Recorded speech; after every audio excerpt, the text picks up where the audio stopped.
She will not be a commissioner, and we are very saddened by that because she has really given much to this commission and also has served in several different capacities for the city.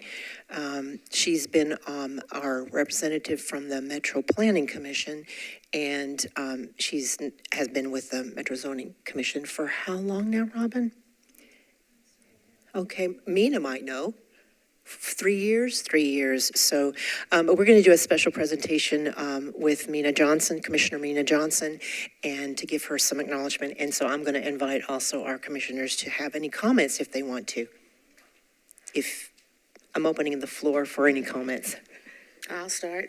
It's been a pleasure and a learning experience to work with you, Mina. And thank you for your friendship and your preparedness. And we love you, and we're going to miss you. So. Yes, thank you, Commissioner. It was a pleasure working with you. Always inspired every month by the level of detail and research that you really put into every case that comes before this commission. And it's always very helpful, the way you can really get the discussions rolling with informed opinions and insight. So thank you and best of luck when you go back to the Planning Commission. Yes. Yes, as one of the newest members on the commission, I really appreciate how thorough you are. And I remember watching you the first time I actually sat in on a commission meeting. I wasn't up here, I was over there in the audience. And I thought, oh my goodness, this woman knows what she's talking about. So thank you so much. I'll echo all those things. Thank you for serving this community and particularly on this commission. It's been a joy to serve with you and an honor to serve alongside.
Okay, thank you everyone for having that acknowledgement with us.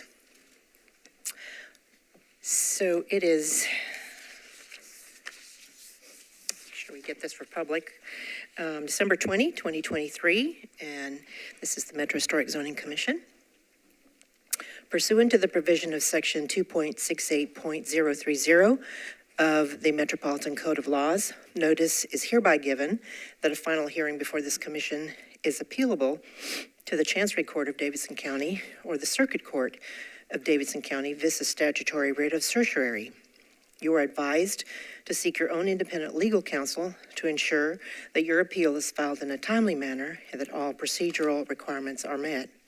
You should also seek independent legal advice regarding the applicability of the writ of certiorari to the specific decision of the Historic Zoning Commission. Also, from time to time, it seems to be appropriate to clarify the preservation permit.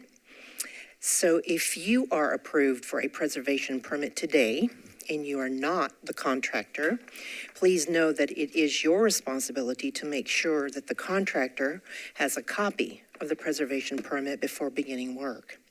The preservation permit includes items that require final approval and inspection requirements. The final drawings are part of the preservation permit. Following the preservation permit, will save you time and money, as enforcement of violations can sometimes be lengthy and expensive process. The preservation permit is not a building permit. No work can begin without the appropriate review and approval by the Metropolitan Department of Codes Administration. Okay, so first on our agenda is adoption of the November 15, 2023 minutes.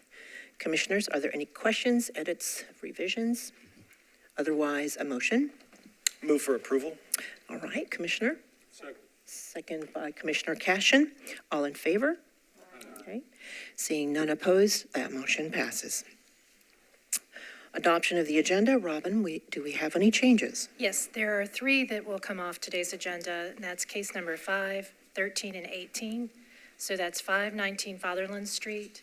They requested to defer. 3612 Central Avenue is a violation that we were able to come to an agreement on a resolution. 1224 Howard Avenue is a request to defer. So again, that's items 5, 13, and 18. Okay, thank you for those changes to the agenda. Commissioners, is there a motion to accept the agenda today? So move. Vice Chair has made the motion. Second by Commissioner Mayhaw. All in favor? Okay. Seeing none opposed, and that motion passes. Are there any council members present today? Okay, seeing none. And we do always thank our council members for their public service as well. Okay, our consent agenda.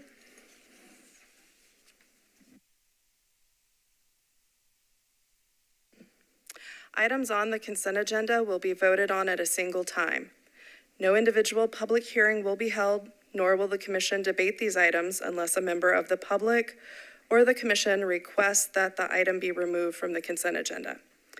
So if there is a case on the consent agenda that you are in opposition to, please raise your hand when the item is called. Cases pulled from the consent agenda will be heard at the end of the agenda. Again, if there is an item announced and you are in opposition, please raise your hand so that we can make sure it's removed from the consent agenda. So the items for this month are the administrative permits for the prior month. 519 has been deferred. 2017 Benjamin Street, new construction of an addition. 1521 Forest Avenue, new construction of an addition.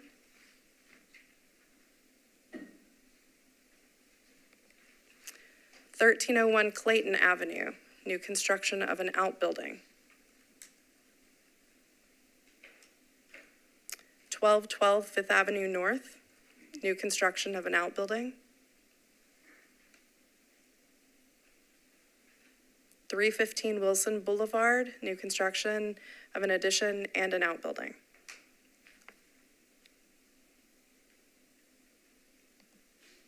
And 3622 Meadowbrook Avenue, new construction of an outbuilding, an addition to an outbuilding, as well as a setback determination. So those are the items proposed to be voted on all at once.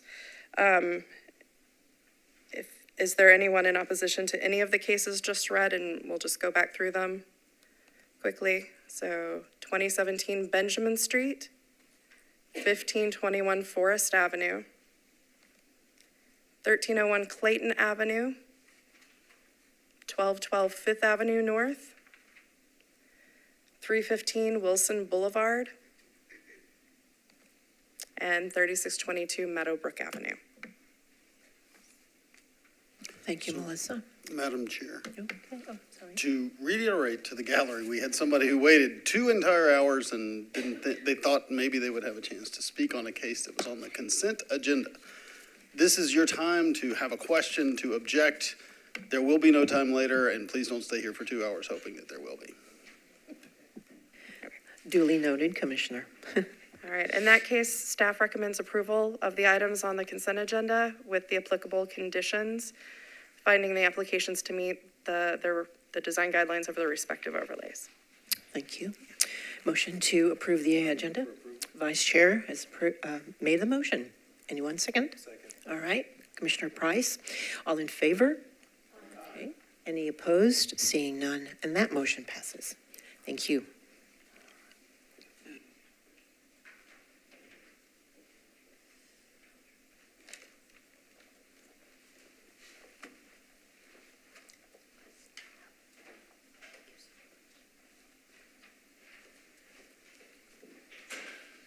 Lost my earring as I took off my mask. Sorry. The first item up is 1807 Beechwood Avenue. This is a violation. The house is a circa 1925 frame bungalow that contributes to the historic character of the Belmont-Hillsborough Conservation Overlay. The violation is that the applicant enclosed the side porch without a preservation permit. Here's another photo of the side porch. This house did historically have a side porch, as a circa 1931 Sanborn map shows, and this circa 1969 property assessor photo shows.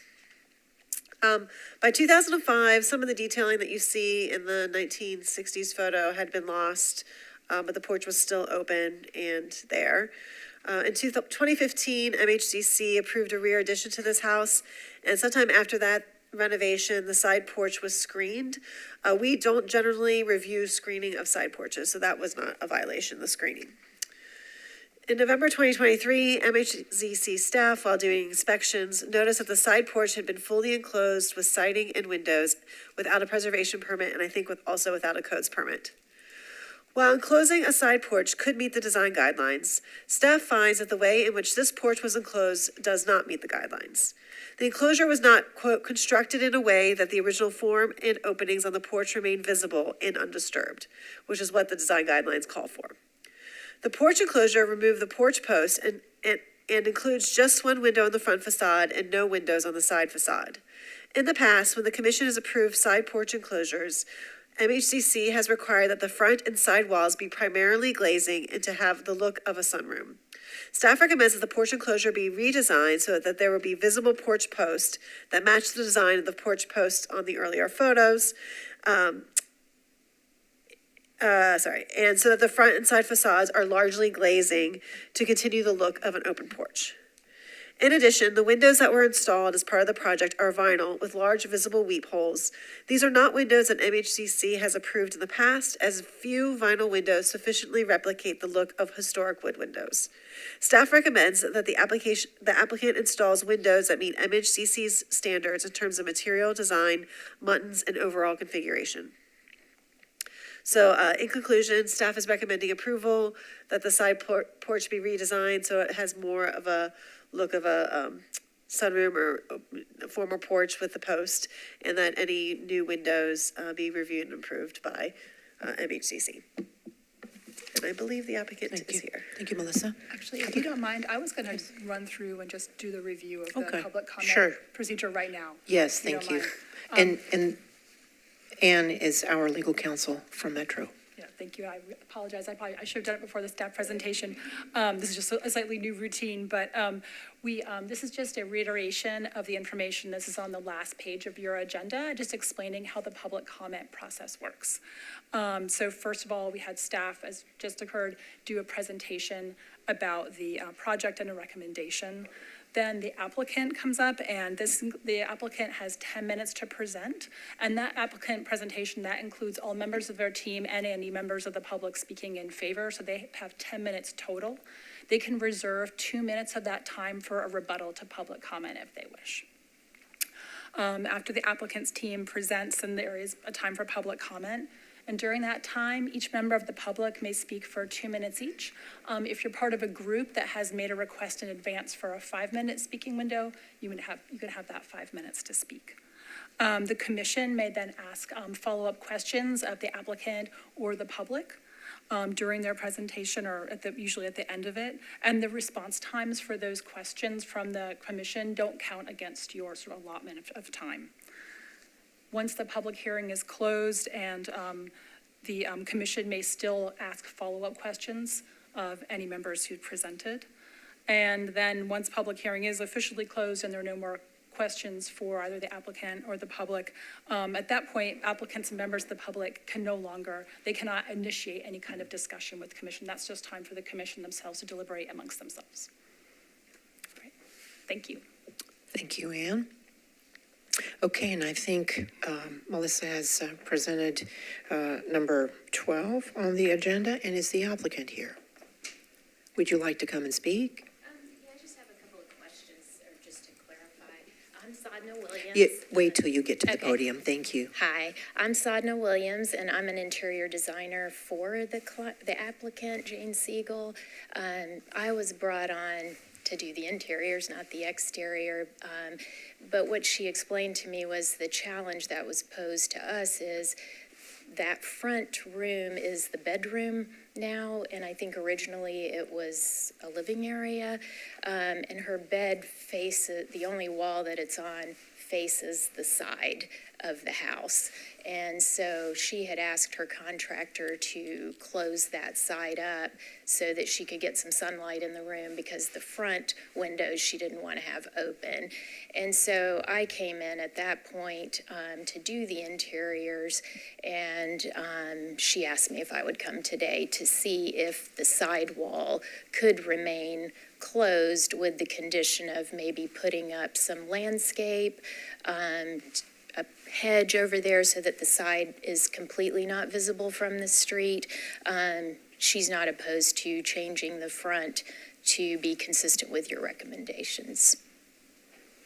Okay, thank you. Thank you. All right, open public hearing. Please come forward. Your name and address, please. Thank you. Hi, I'm Bob Daniel. I live at 1808 Beechwood Avenue, directly across the street. I just wanted to say, and I've talked with some of the neighbors as well, fully understanding the objections that have been raised, and I get the thing about the window. In terms of what was proposed in terms of landscaping on the side or whatever, we found that the way that this was done we thought that they did a great job in terms of being consistent with the siding, et cetera, and the overall design looked good. And that there was definitely a need to do something about the porch, because I won't say that it was in disrepair, but it had been exposed to the elements for a long time because of the screening that was put in. And as a consequence, it just was not a really usable space. So I'm just saying, on behalf of myself, my wife, and some of the neighbors, I think if they're willing to make the adjustments that you're proposing, I think we would be very happy for them to proceed as has been outlined. Thank you. Thank you for coming. Appreciate it. Anyone else? Okay. We will close public hearing, and the commission will go into discussion. So thank you.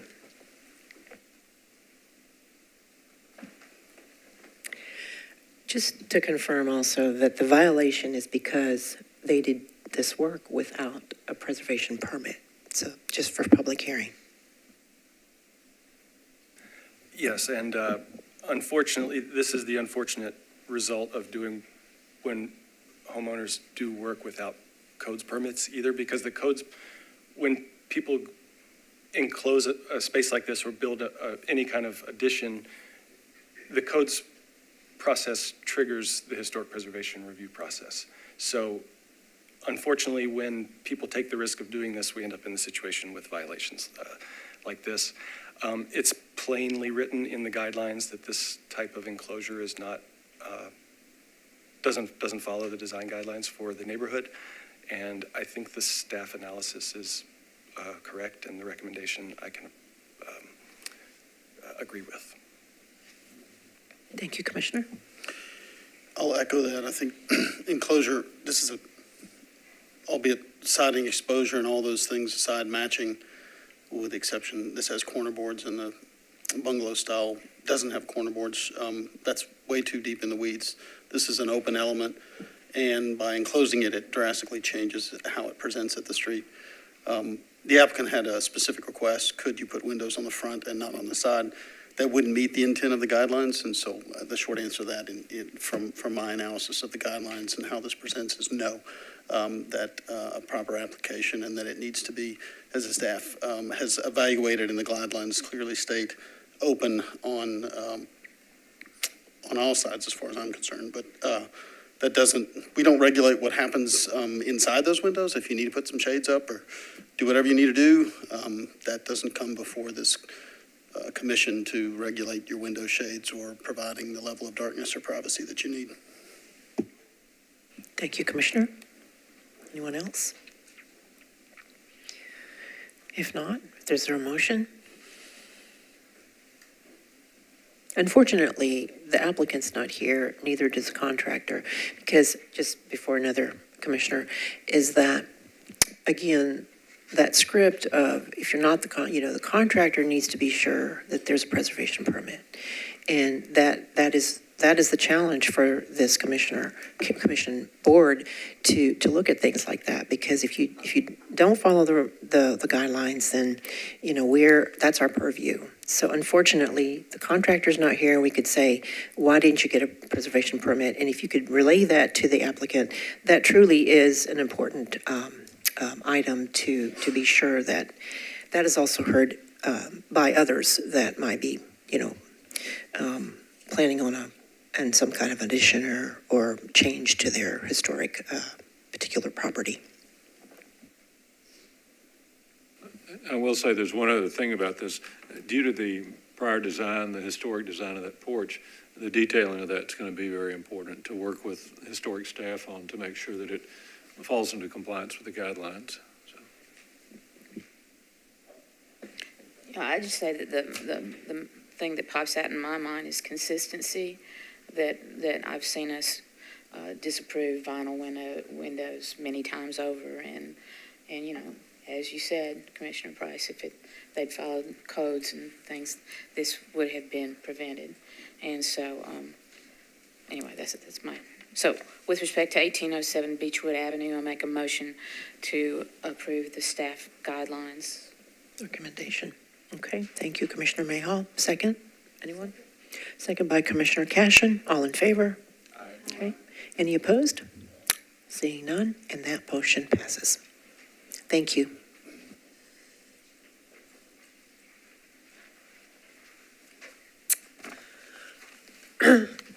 Next up is 1228 6th Avenue North. It's a circa 1870s brick Queen Anne house that contributes to the historic character of the Germantown Historic Preservation Overlay. MHCC approved an addition to the house in 2021. The applicant now proposes to apply a mineral masonry paint to both the historic brick and mortar and to the brick and mortar on the addition. The applicant proposes to apply, again, a mineral masonry paint in a custom mixed color tailored to the house's brick and to the addition's brick. The color will be created with a lime and masonry pigment. The applicant did a test on the brick in an inconspicuous part of the historic house, which is what you are seeing here. The mortar will also be painted as well as the brick. The design guidelines state, quote, painting masonry, whether for sign or mural, is generally not appropriate. Painting or staining brick may be appropriate if the brick has previously been painted or if the brick had been sandblasted or otherwise damaged and is too deteriorated to withstand weather. MHCC staff has examined the brick on several occasions. While there are some areas, particularly around the trim, where it seems like a stain or paint at one point had been painted at one point, the majority of the brick appears to be unpainted and unstained. Painting the brick will create two unfavorable results. One, by painting the brick, the natural variations of brick color in the historic brick, some of which have come with the fact that the house is almost 150 years old, will be lost. Two, the mortar is also proposed to be painted, which will change the overall historic look of the house. So this is kind of like the right front side of the house. Here is the right side of the house, kind of towards, like from the back looking towards the front. And here is the left side of the house. You can kind of see way in the back is the addition. And here's another photo of the left side of the house. Painting of the brick and mortar does not meet Section 2B1, which states that original color and texture should be retained and preserved for historic materials. In addition, the painting of the historic masonry is difficult to reverse and it is difficult to remove paint from brick. Here's a photo of the rear addition. I'm sorry, the sun was not in my favor when I took it. Staff does not have an objection to painting the non-historic brick on the addition, again, because it's not historic, and it would still be painted that red brick color. So we are fine with painting the addition's brick, but not the historic brick on the house. So staff recommends disapproval of the request to paint the historic brick, finding that it does not meet section 2C1 of the design guidelines. Staff does recommend approval of the request to paint the non-historic brick on the addition with a proposed paint, finding it meets sections 2C1 of the design guidelines. And I believe the applicant is here. Thank you, Melissa.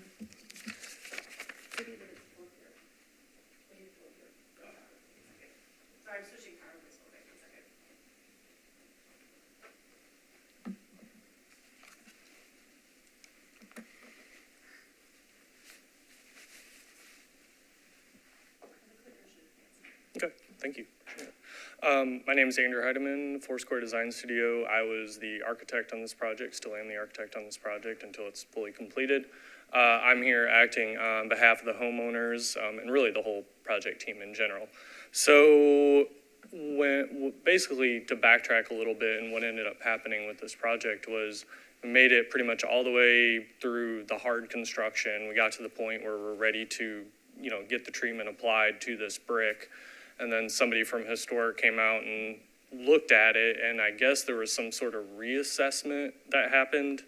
And the determination was made of, hold on, we have to stop. We can no longer allow this because it appears the brick wasn't in fact treated as everybody had thought all along, and even what had been approved to proceed with in the original permit. So that threw everybody for a loop pretty much, and we said, well, wait a minute, we were approved to do that, and now we're being denied something that had been pre-approved. The whole goal of this originally and now going forward is to make the whole home, all the brick, have one consistent look to it. So we had the sample there, we painted it in a very small, half of one brick in an area you can't even see. And said, okay, come look at this. And they said, well, we're not even really going to look at it. We're not going to do anything with it because the brick is original. It hasn't been touched. So now you can't do anything to it. So I feel like half of the battle right now is not only getting to a resolution of what can we apply to the brick existing and new to solve the situation so the whole home is one cohesive, consistent look, one cohesive, consistent color.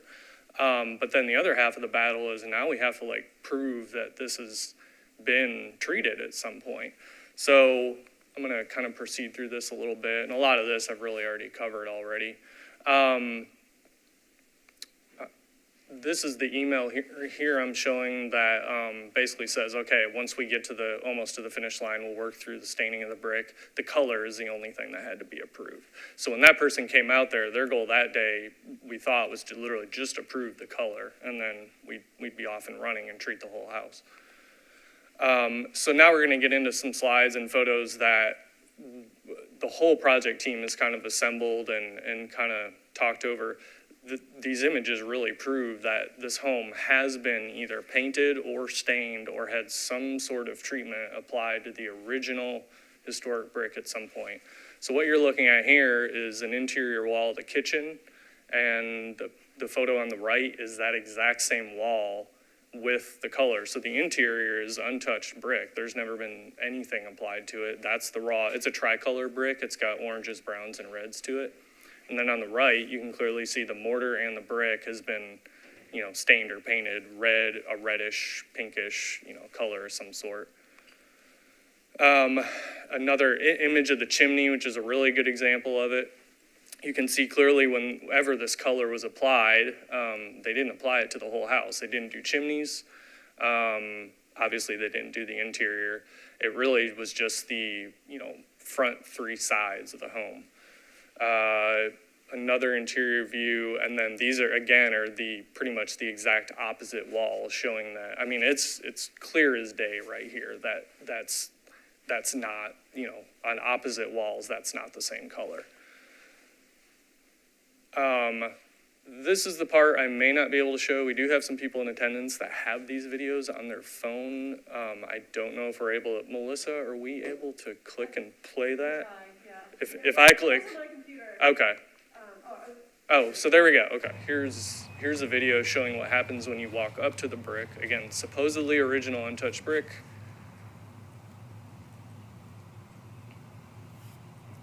and the color comes right off on your finger. Not only is it the color coming off, there's a granularity to it, which means there's material of that brick coming off with that as well, which that gets into a whole separate discussion later on about the brick is actually compromised at this point. We need to do something to it to maintain color and consistency across the project, but we also need to help kind of stop the deterioration of this brick. Let's see if this one plays here. Looks like it will. This is on the mortar.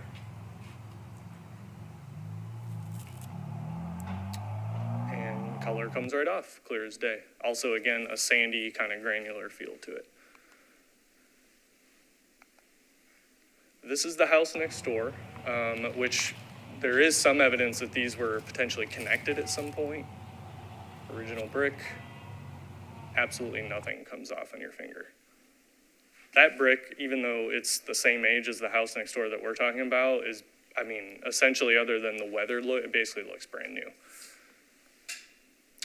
Interior brick wall, again, showing the original tricolor brick, no color applied to it.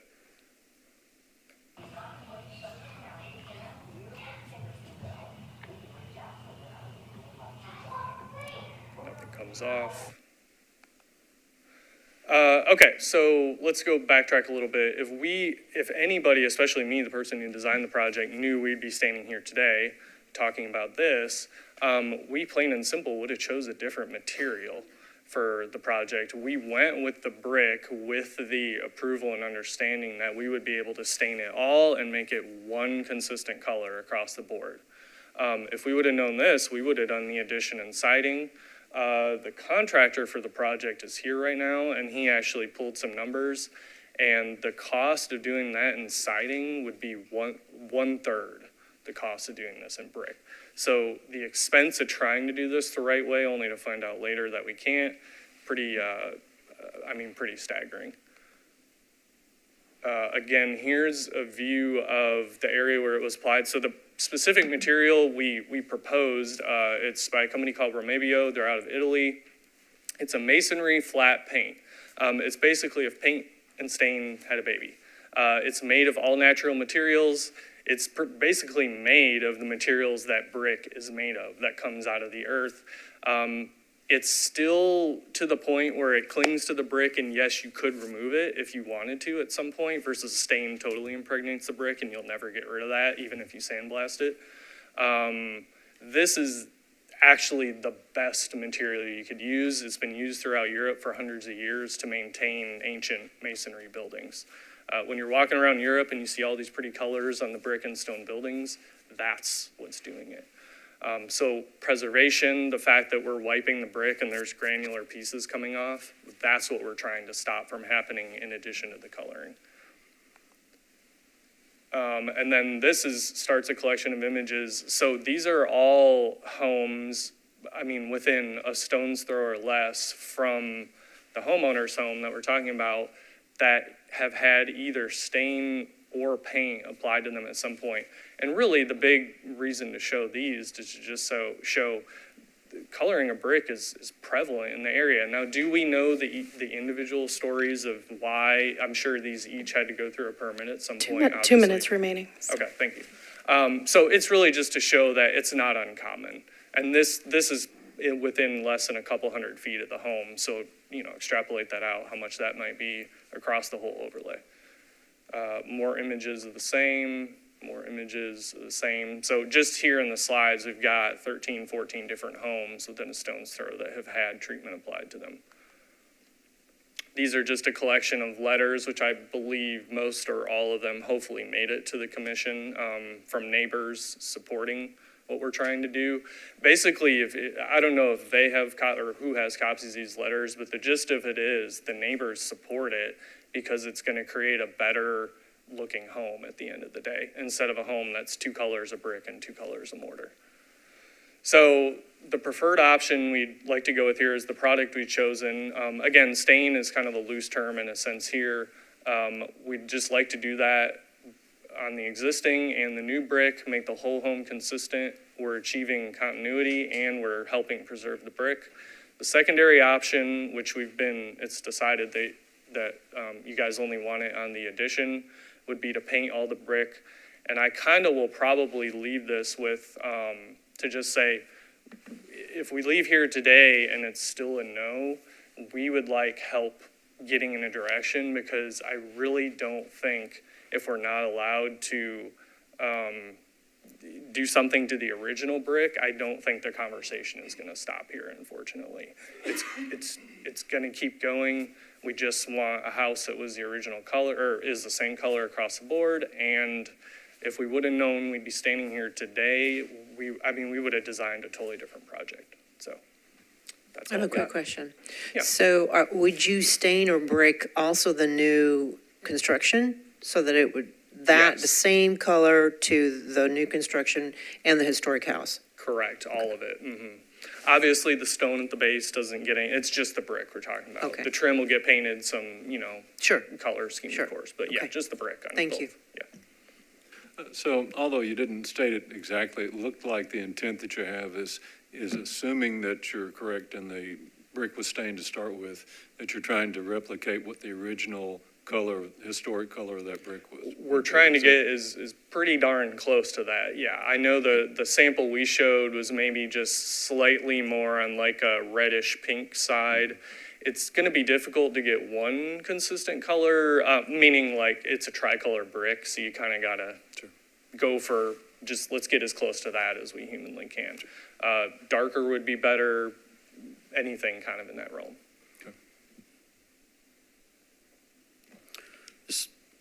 Not exactly, but restates some, maybe what you've already said, but so that I'm clear, the end goal of you representing, you / the homeowner representing the project is a consistent color across the original building and the addition. Correct. Appreciate all the work that has been done. Has there been any investigation, and appreciate you did this on the rear of the building. You mentioned and showed in the videos that it appears there's color coming off of the mortar. I don't know if mortars were colored at that time. I'm not a brick expert.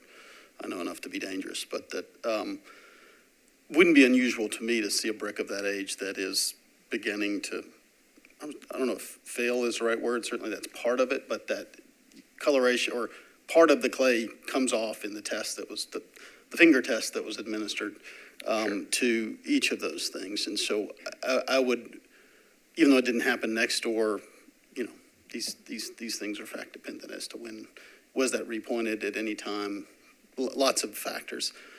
One question I would have for the applicant is it's certainly possible that this is a multi-withe.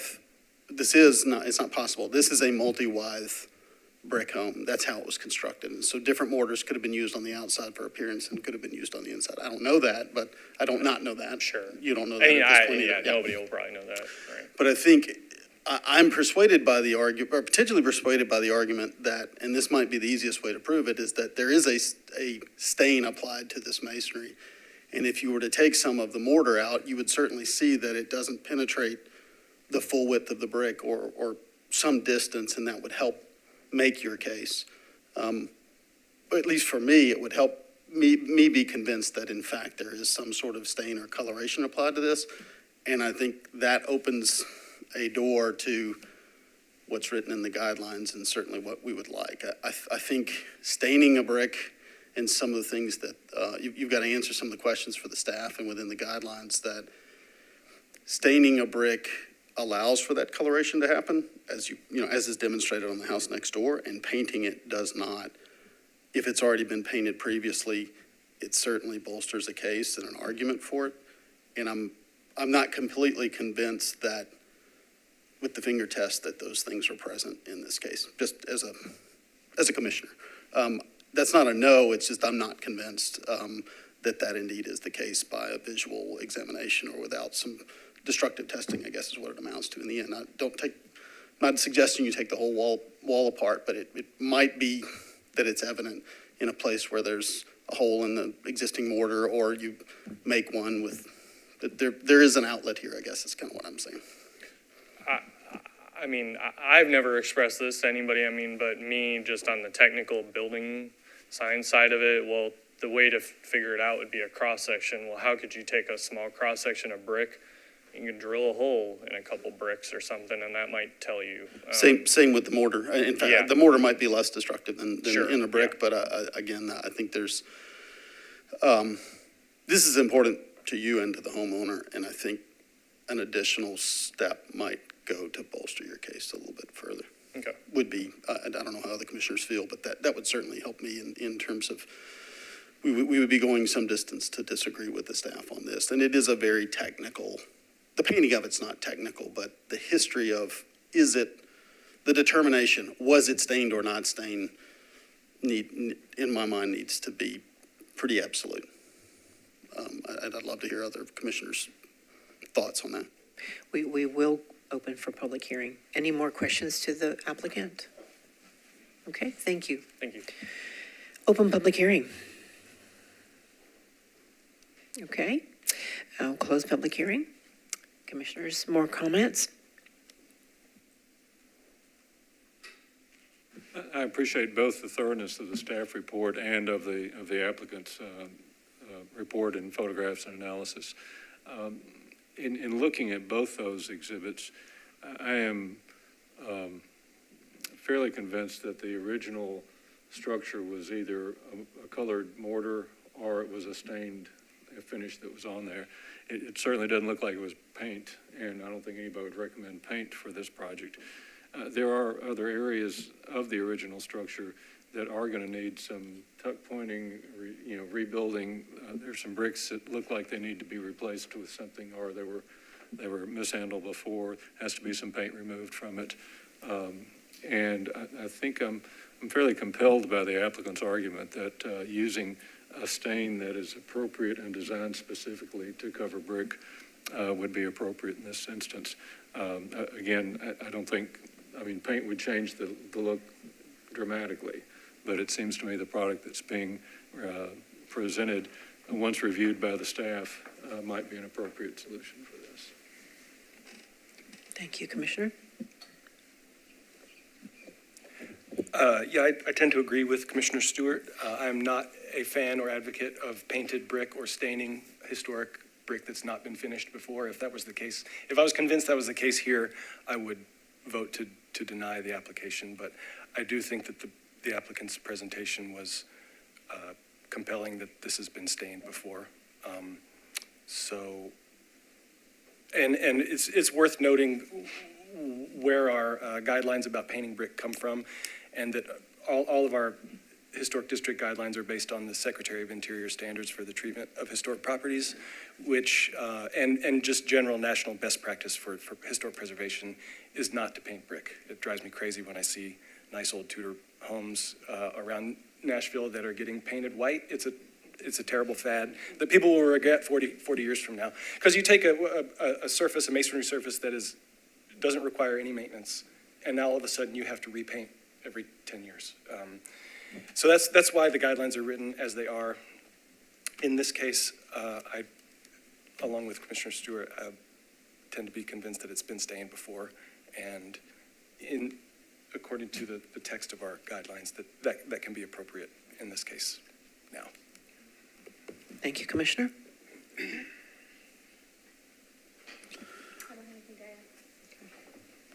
Question for the staff. I know the recommendation is fact dependent as the staff sees it. If the commission were to find that painting, or I should choose my word, I will choose my words carefully, that an application to the surface of the brick and the mortar is appropriate in this case based on the guidelines.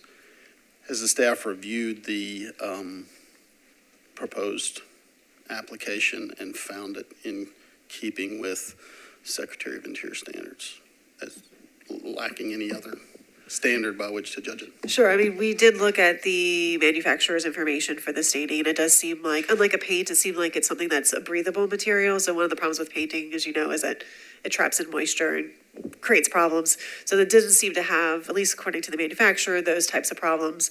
I just have the photograph of this test. We could go out and look at the test treatment more carefully with the applicant.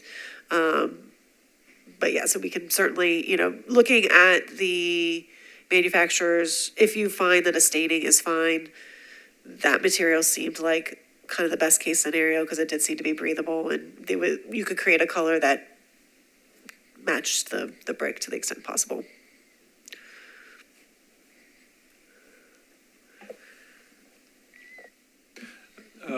And I think the other thing that compels me in this too is that, our guidelines call for a red or reddish brown brick, and this is definitely that. It's the historic look that we prefer to see in historic districts. So I think with that in case, and not hearing any other comments, I'd like to move that with respect to 1228 6th Avenue North, that we approve this project for some treatment to the brick that would be approved by the staff prior to purchase or application, and that it be selected to most closely as possible approximate the existing finish of the historic brick. Vice Chair has made a motion. Is there a second? Second by Commissioner Cashin. All in favor? Any opposed? We have one opposition by Commissioner Mosley, and that is duly noted. However, we have 4 concurring votes, so that motion passes. Thank you. Thank you. As Melissa comes up, I'd like to take a little moment to talk about process, mostly for our regular applicants and future applicants. The role of the staff is to help as much as we can. We have lots of discussions with applicants. We have lots of back and forth. We provide advice. We provide information. But those discussions are not approvals. Painting of this building was not approved. It was not a part of the permit. So I just want to make sure, because it does come up a lot that people have a discussion with us and they think, oh, great, we're approved. Discussions with staff are not approvals. Yes, thank you for the clarification. Ms. Ziegler. All right. The next application is for 2023 Benjamin Street. This is an application to construct a 1-story rear addition and includes partial demolition of a window opening on the right side elevation, as well as replacement of the existing metal porch roof on the front with a pergola. The proposed addition is located at the rear of the house and meets all base zoning setbacks. The applicant proposes to replace the existing metal porch roof on the front elevation with a pergola. The existing metal roofing is not original to the house, but was likely added between 1957 and 1969, as it does not appear on the 1957 Sanborn map, but does appear on the circa 1969 property assessor's photo, as you see here. Staff finds that replacing the metal roof with a pergola can be appropriate in this case, since the roof is existing and the footprint of the porch will not be expanded. In addition, the pergola will sit below the eaves of the house and introduces more of an openness than was present with the metal roof. In the past, the commission has not allowed any type of covering over a portion of porch floor that was not originally covered. However, staff finds that this situation is different in that there is an existing covering, and the proposal will be more appropriate than the existing condition. The plans do not show the front chimney located to the right of the front dormer. Chimneys are considered character-defining features, and given the prominent location, staff finds that its removal would not meet the design guidelines, so we'd recommend that that be retained. The applicant intends to remove an existing paired window opening on the right side elevation and the location of this red rectangle, and proposes to replace it with the horizontally oriented window opening. The design guidelines allow for changes to window openings on the side elevations of historic houses beyond the midpoint, as long as the new window pattern meets the design guidelines for proportion and rhythm of openings, and the section for rhythm and proportion of openings specifies that the window opening should be vertically oriented with a height to width ratio of 2:1. While the commission has found horizontal window openings to be appropriate on minimally visible side and rear elevations on infill or on additions to historic houses, horizontally oriented windows have not been found to be appropriate on historic houses. The commission has found square proportion to be an acceptable alternative, which staff recommended that as an alternative to the applicant. However, the applicant would like to request the opening as proposed. So staff finds that altering the window opening can be appropriate given the location, but the new opening should be vertically oriented or square with approximately a foot between those square window openings so that they're not paired together to create that horizontal proportion. And with that condition can meet the design guidelines. The proposed rear addition, as you see here, is single story, it's a screen porch, and it meets all of the design guidelines as proposed. And here is the rear elevation. The dormer is existing, so all the new construction is the screen porch. In conclusion, staff recommends approval of the project with the conditions set forth in the staff recommendation, including the condition about the chimney being retained and the window proportion on the right side, either being vertically oriented or square. So. Thank you, Melissa. Applicant?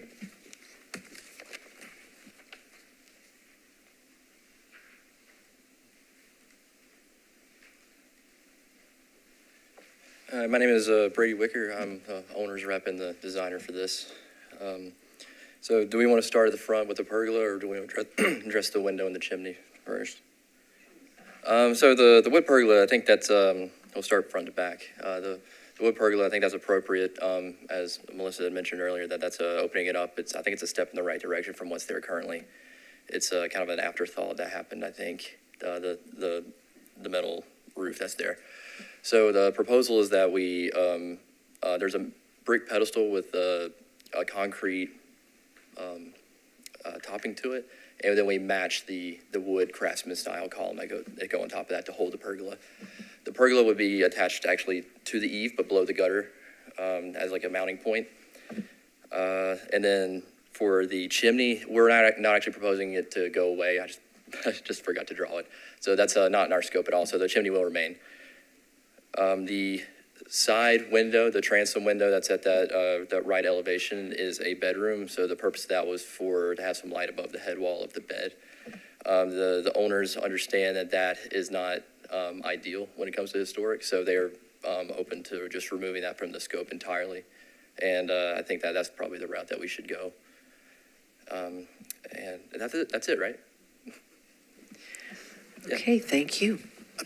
Before you go, I have a question. Mm-hmm. The porch rack, the eave height is low, it appears lower in the drawings, which kind of makes for, you got a roof sort of crashing into an eave, and I'm sure that will get detailed out, but it makes for some weird gutter transitions and some things that it's on the back of the house. It's just something to pay attention to because there's some fun and exciting details and opportunities there.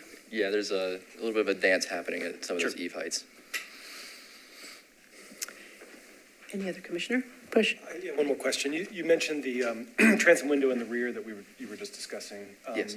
And that you would remove it entirely. So would that be then no window there at all? Because there are also guidelines about how much uninterrupted exterior wall without glazing there can be.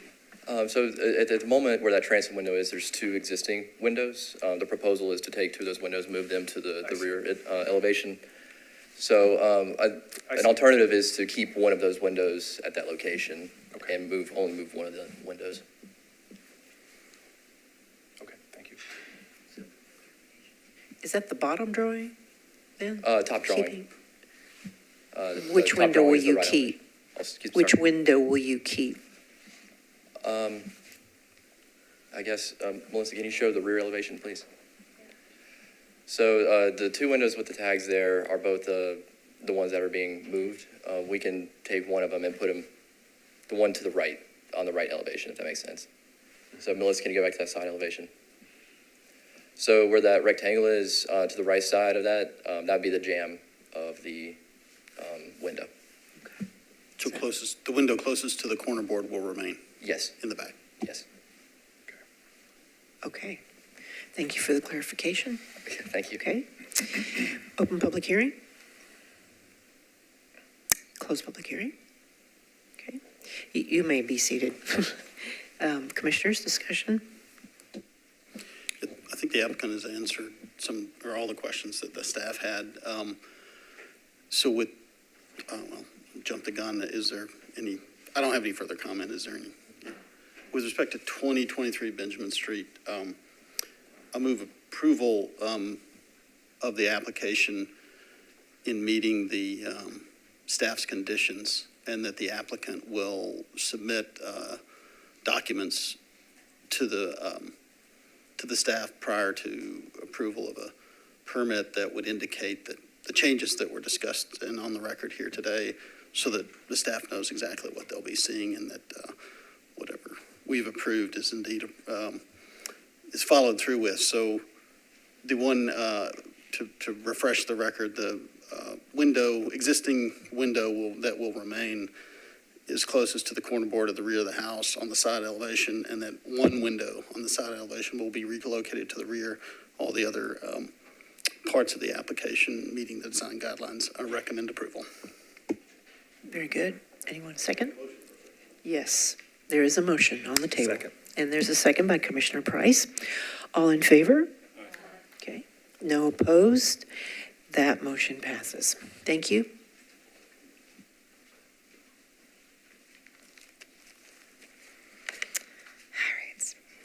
Next is an application for 600A Fatherland Street. 600A Fatherland Street, or just 600A and B Fatherland Street, is a non-contributing duplex that was constructed in 2014.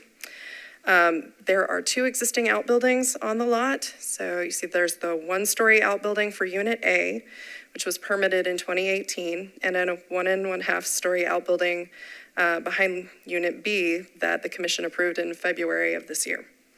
The application is to demolish the one-story outbuilding and to construct a new 1 1/2 story outbuilding with a footprint, ridge and eave heights, and design to match the outbuilding that was approved for Unit B.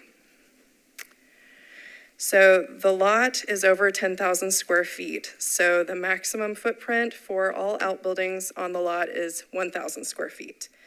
The existing outbuilding behind Unit B has a footprint of 525 square feet, while the one-story outbuilding is currently 385 square feet. I'm sorry, I feel like I'm throwing out a word problem to you. So currently, the total is 910 square feet. When the one-story outbuilding is demolished and it goes back, doubling the 525 square feet for each outbuilding, that takes the outbuilding footprint total up to 1,050 square feet, which puts it over that 1,000 square feet. So therefore, since the guidelines say the maximum footprint for the lot is 1,000 square feet, staff would recommend that the footprint of the proposed outbuilding be reduced by 50 square feet. The request also includes a setback determination to reduce the street setback from South 6th Street from 10 feet to 5 feet, which is the existing setback for the single-story outbuilding. Given the context and existing conditions, staff finds that the proposed street setback can be appropriate in this case. So here are the proposed elevations for the new outbuilding. Staff finds that the ridge and eave heights, design, materials can meet the design guidelines as this design was previously approved by the commission. So in conclusion, staff recommends approval of demolition of the existing outbuilding as well as the new outbuilding with the condition that the footprint not exceed 1,000 square feet and that the final details of windows, doors be approved prior to purchase and installation. Okay, Melissa, thank you. Question, clarifying question. One of the drawings indicated that this was not a combined or a single lot where a duplex was built. Just to clarify, this is a single lot horizontal property regime. It's not two lots where the 10,000 would be. Correct. It would be a different calculation. So this site plan, the dashed line down the middle is actually showing an HPR line. Okay. So it's more of an ownership line. The lot is actually one lot for the building. Deeded as a single lot in the records for Metro. Well, I think it's deeded as an HPR, but it's one lot of record. It has not been subdivided. It's not been subdivided? Yes, Very it good. has not been Thank you. officially subdivided. Thank you. So. One other quick question. Sure. This was 2018 when the previous outbuilding was approved. Did you happen to look at the minutes? Was there any discussion or among the staff that, the one that was approved may potentially cannibalize 50 square feet, that we're now discussing? Or? No, I don't think it was discussed because there was an existing outbuilding. So the single-story one that's proposed to be demolished now was permitted in 2014, and then the new one that's there, the 1.5-story, was permitted this year. So this year it was not discussed because there was already an existing outbuilding that isn't too old. So, all right. Okay, applicant?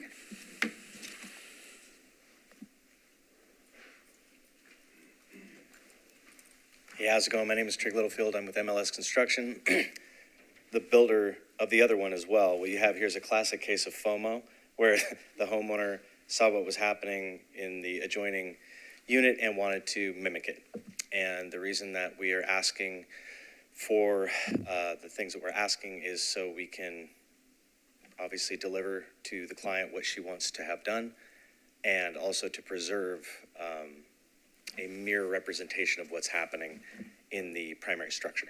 Because now it looks a little funky with one building up front with 2 entries, and then you have 2 different separate structures. So the idea is to try to create a mirror between the two for symmetry, so to speak.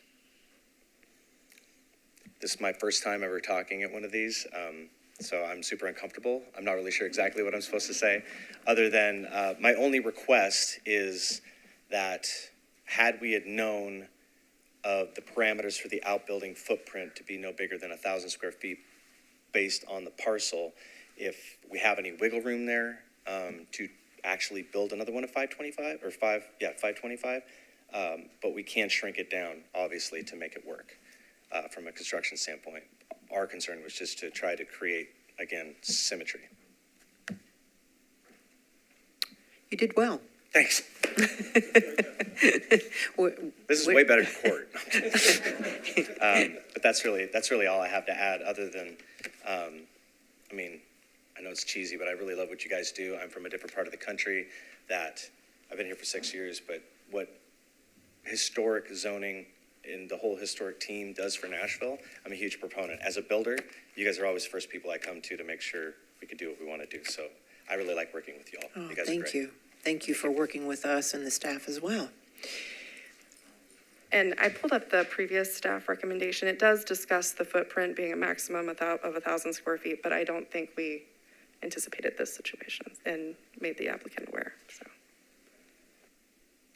I guess that goes back to the applicant. So when you say you did not know that it would be 1,000, codes did not make reference to that? No, I apologize. We knew that the parameters would be 1,000. We didn't know that the neighbor would want to do what she's wanting to do at the time. So had we had known that going into it, we would not have exceeded 500 square foot for the symmetrical thing, because she already had an outbuilding. When she came up to me and said, I really like what you've done next door, not to overshare, but she has a condition where she will be using this as an office and won't be able to leave her home, wanted to basically mimic the neighboring thing. So that we weren't aware of. I am aware of the building standard for the footprint. Good, just to clarify that. You did know that. Okay. Open public hearing. Close public hearing.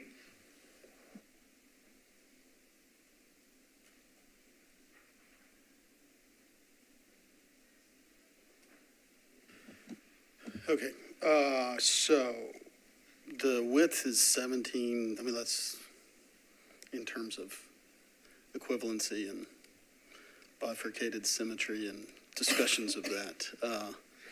So the existing garage is 17.6 by 30.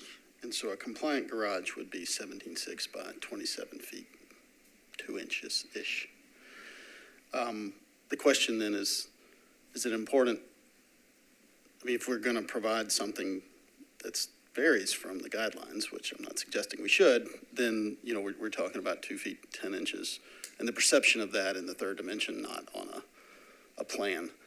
And whether the applicant can meet that without undue, well, I don't even say it's undue. I mean, you know, if you take something that's halvesies and somebody gets more than halvesies, I mean, we're not here to adjudicate that necessarily. So to put numbers on it, that's kind of what we'd be asking for in terms of maintaining the 1,000 square foot maximum. You know, we do wind up with a lot of these outbuildings that wind up being very, very tight and difficult in compliance. However, looking at the floor plans, and we know that the interior plan's not required, but it's sure nice when we're considering these. It looks to me like, given the use of this building and the configuration that's shown, that the reduction by the 2.5 feet will not substantially degrade the use of this structure. I think from that standpoint, I feel better in keeping with, you know, what is a clearly stated guideline. I don't see a compelling reason of hardship that would be imposed if we don't do that.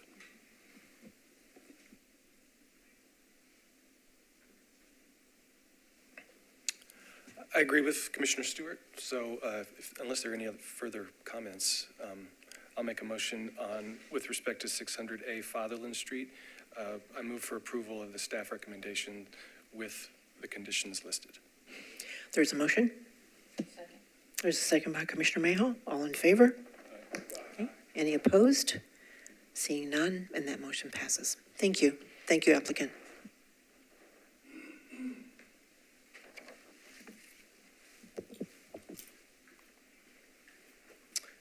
The next case is 1004 15th Avenue South. The applicant proposes new infill and an outbuilding at 1004 15th Avenue South.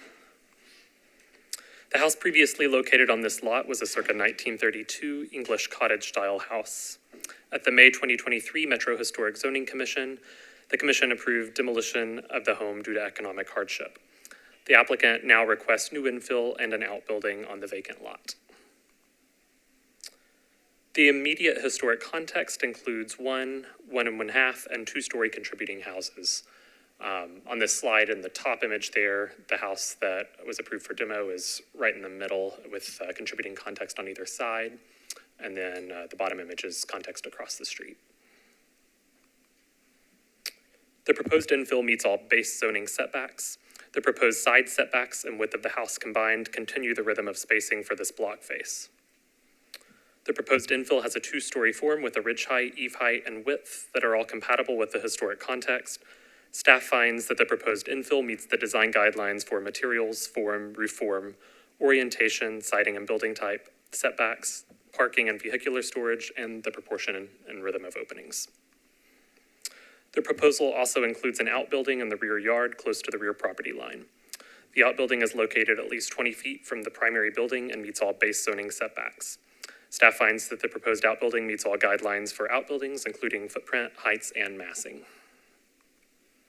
Staff recommends approval of the project with the conditions shown here on the screen. With these conditions, staff finds that the proposed infill meets the design guidelines for Edge Hill. Happy to take any questions, and I believe the applicant is here as well. Thank you, Joseph. Any Thanks. questions to Joseph at the moment? Okay. Applicant?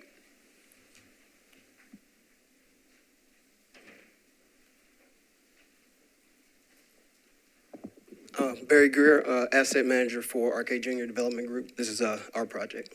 I really don't have anything to add. You're in agreement with the staff recommendation? Yes, ma'am. Okay, very good. Thank you for that. All right, public comment, public hearing is open. Close public hearing. All right, commissioners? This seems like a fairly straightforward approval. I would like to note the one public comment. I think we received an email about pests and vermin in the existing home and dealing with those somehow during the demolition, but that's really not, we don't really have any cover of those issues, unfortunately. So I would just encourage you to work with the neighbors to contain that if you can. I just wanted to acknowledge the one public comment that we did get about this case. Thank you. Thank you, Commissioner. With that said, I'd be willing to make a motion. On 1004 15th Avenue South, I move for approval of the staff recommendation. There's a motion. Second by Commissioner Cashin. All in favor? Any opposed? Seeing none, that motion passes. Thank you, applicant.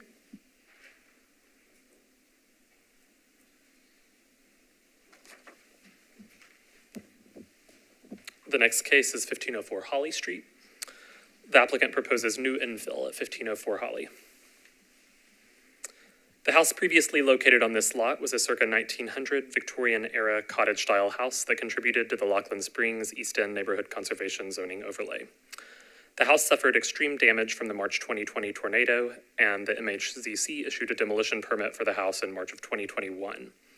The house has since been completely demolished and cleared from the site.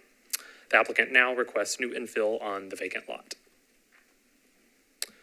The immediate historic context includes modest 1 to 1 1/2 story houses. And on this screen, the vacant lot there in the center at the top is the lot in question, 1504 Holly, with contributing context on either side. And then that's the context across the street in the bottom image. The proposed infill meets all base zoning setbacks.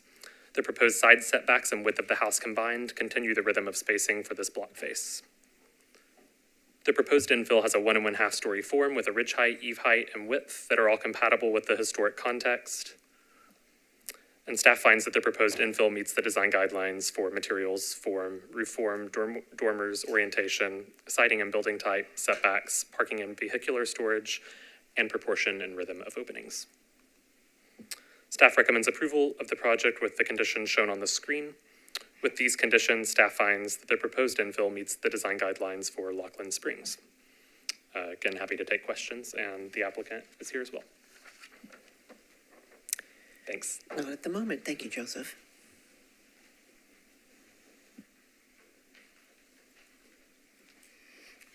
Good afternoon. I'm Preston Quirk, architect for this project. My client, Mr. Stewart, is here, and I think we're very pleased to have a staff recommendation. He's been away from this property for a long time and looks forward to getting his house built back. So if there's any questions, I'm happy to answer. Yes, thank you. Thank you, applicant. Also, it's been, 3 years, and there's a lot of damage, but thank you for holding out and bringing this project that looks fairly straightforward. I will say he's building back a house that's very similar in, facade to what was there. So very good. That's his desire. Any questions? Okay, thank you. Thank you. Open public hearing? Close public hearing?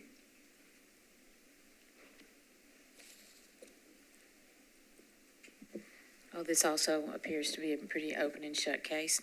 Appreciate your work on this project. I know you're anxious to get it finished. So with that, I recommend that we approve the proposal for 1504, the staff recommendations for 1504 Holly Street. Thank you. There's a motion. There's a second by Commissioner Cashin. All in favor? Okay. Seeing none opposed, that motion passes. Good luck with the reconstruction.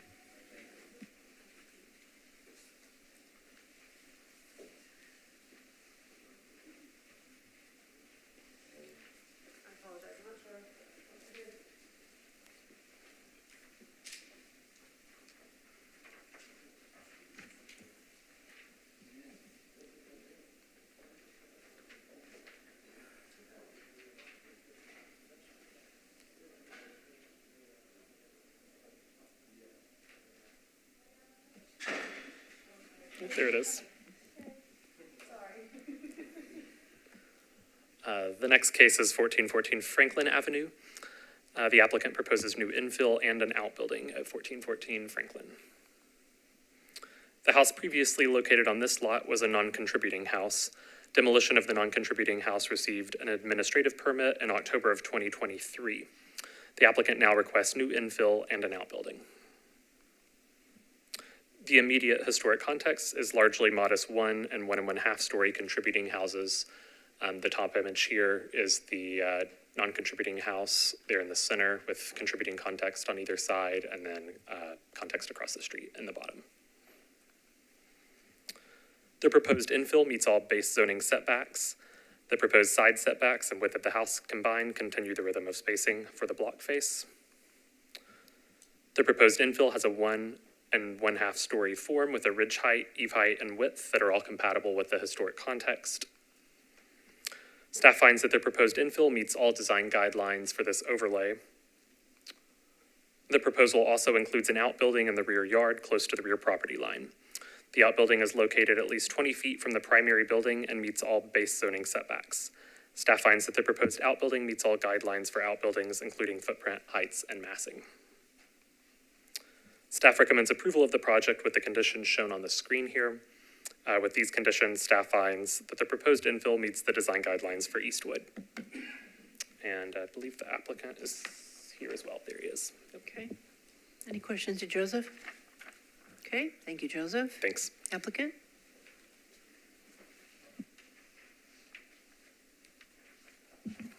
Good afternoon. Thanks for having me. I'm David Morgan. I'm the owner, and I will also be the general contractor on the property. Approved. We're happy with what we're looking for to be building. So. Very good. Thank you so much. Cool. Thank you. Yeah. Unless you want to say anything else. Open public hearing. Close public hearing. Okay.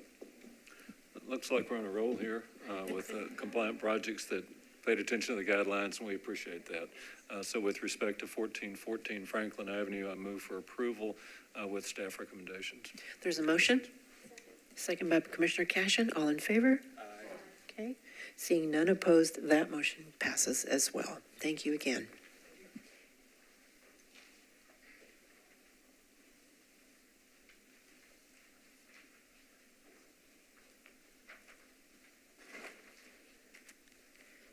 All right, let's try to keep the roll going.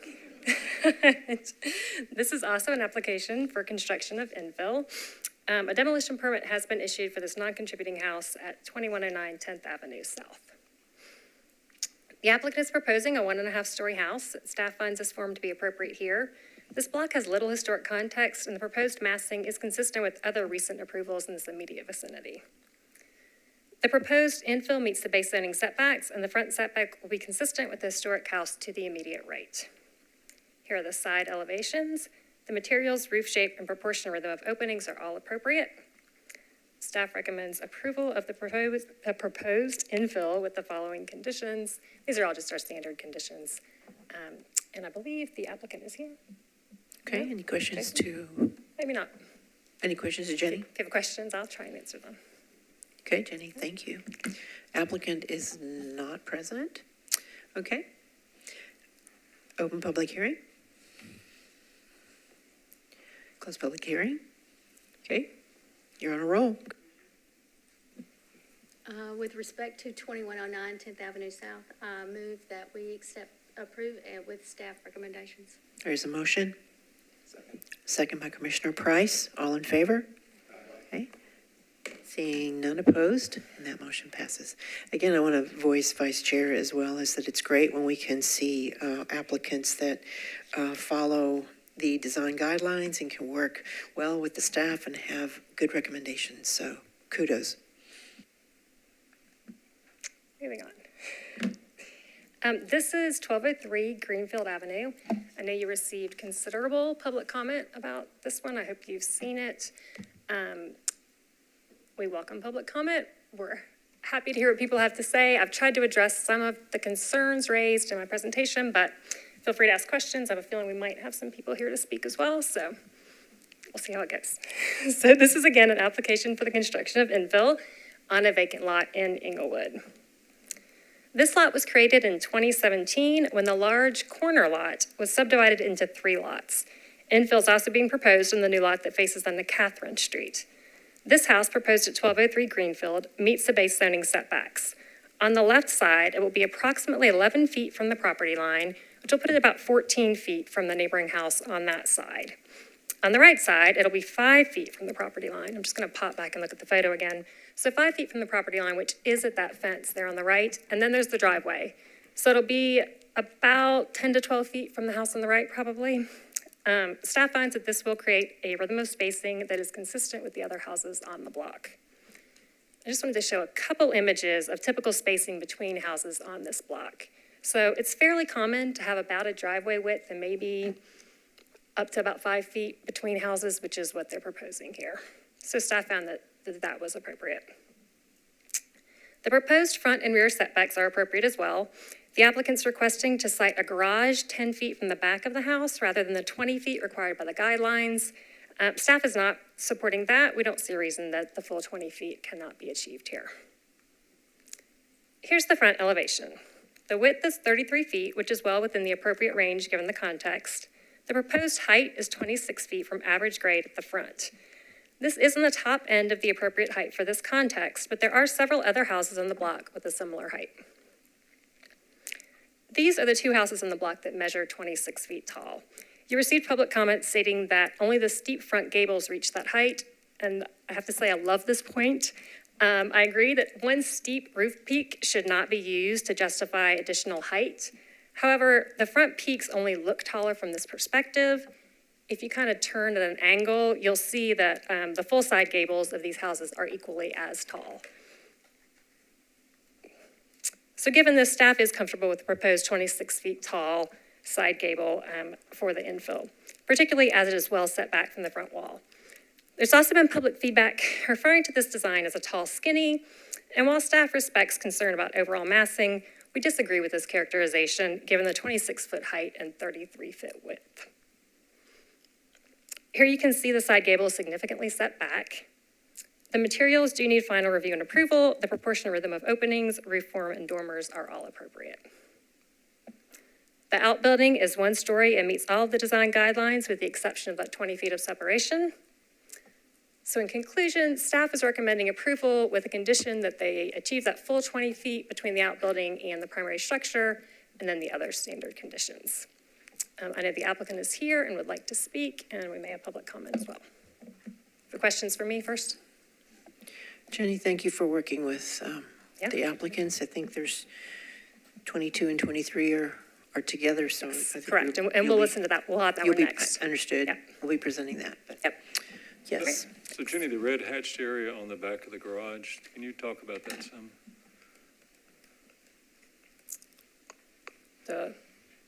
Oh, I think that's just, let's see, do I have the rear elevation in here?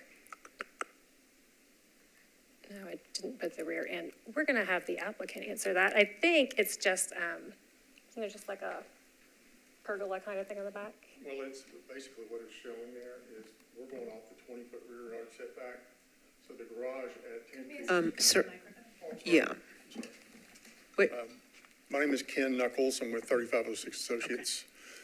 We own this lot and the one on Catherine behind it, which is coming up next. But what that shows is there's a 20-foot rear yard setback there. And the placement of the garage as we have it shown now, which is a 10-foot separation from the main house, encroaches into that 20 feet, about 2.5 feet. But as I've since understood, that the board has the ability to reduce that to as much as 5 feet.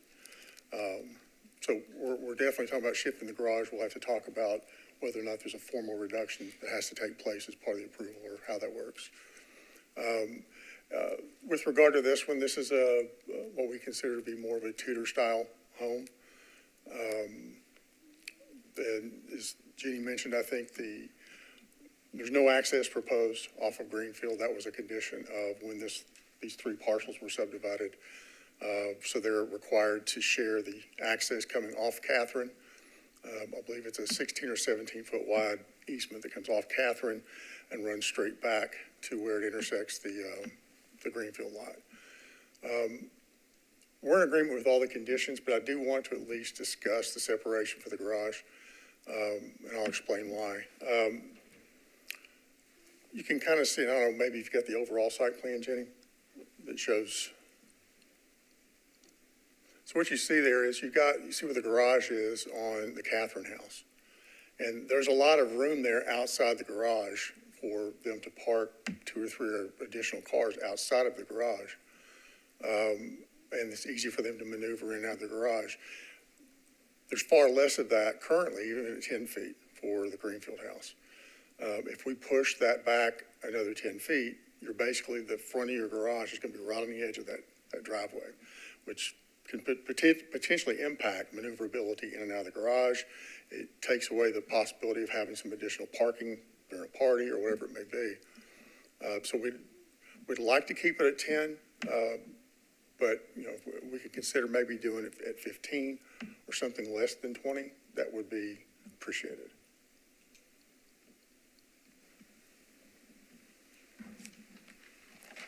I'm sure we'll have more questions. Sure. I won't go far. I did have one question as well.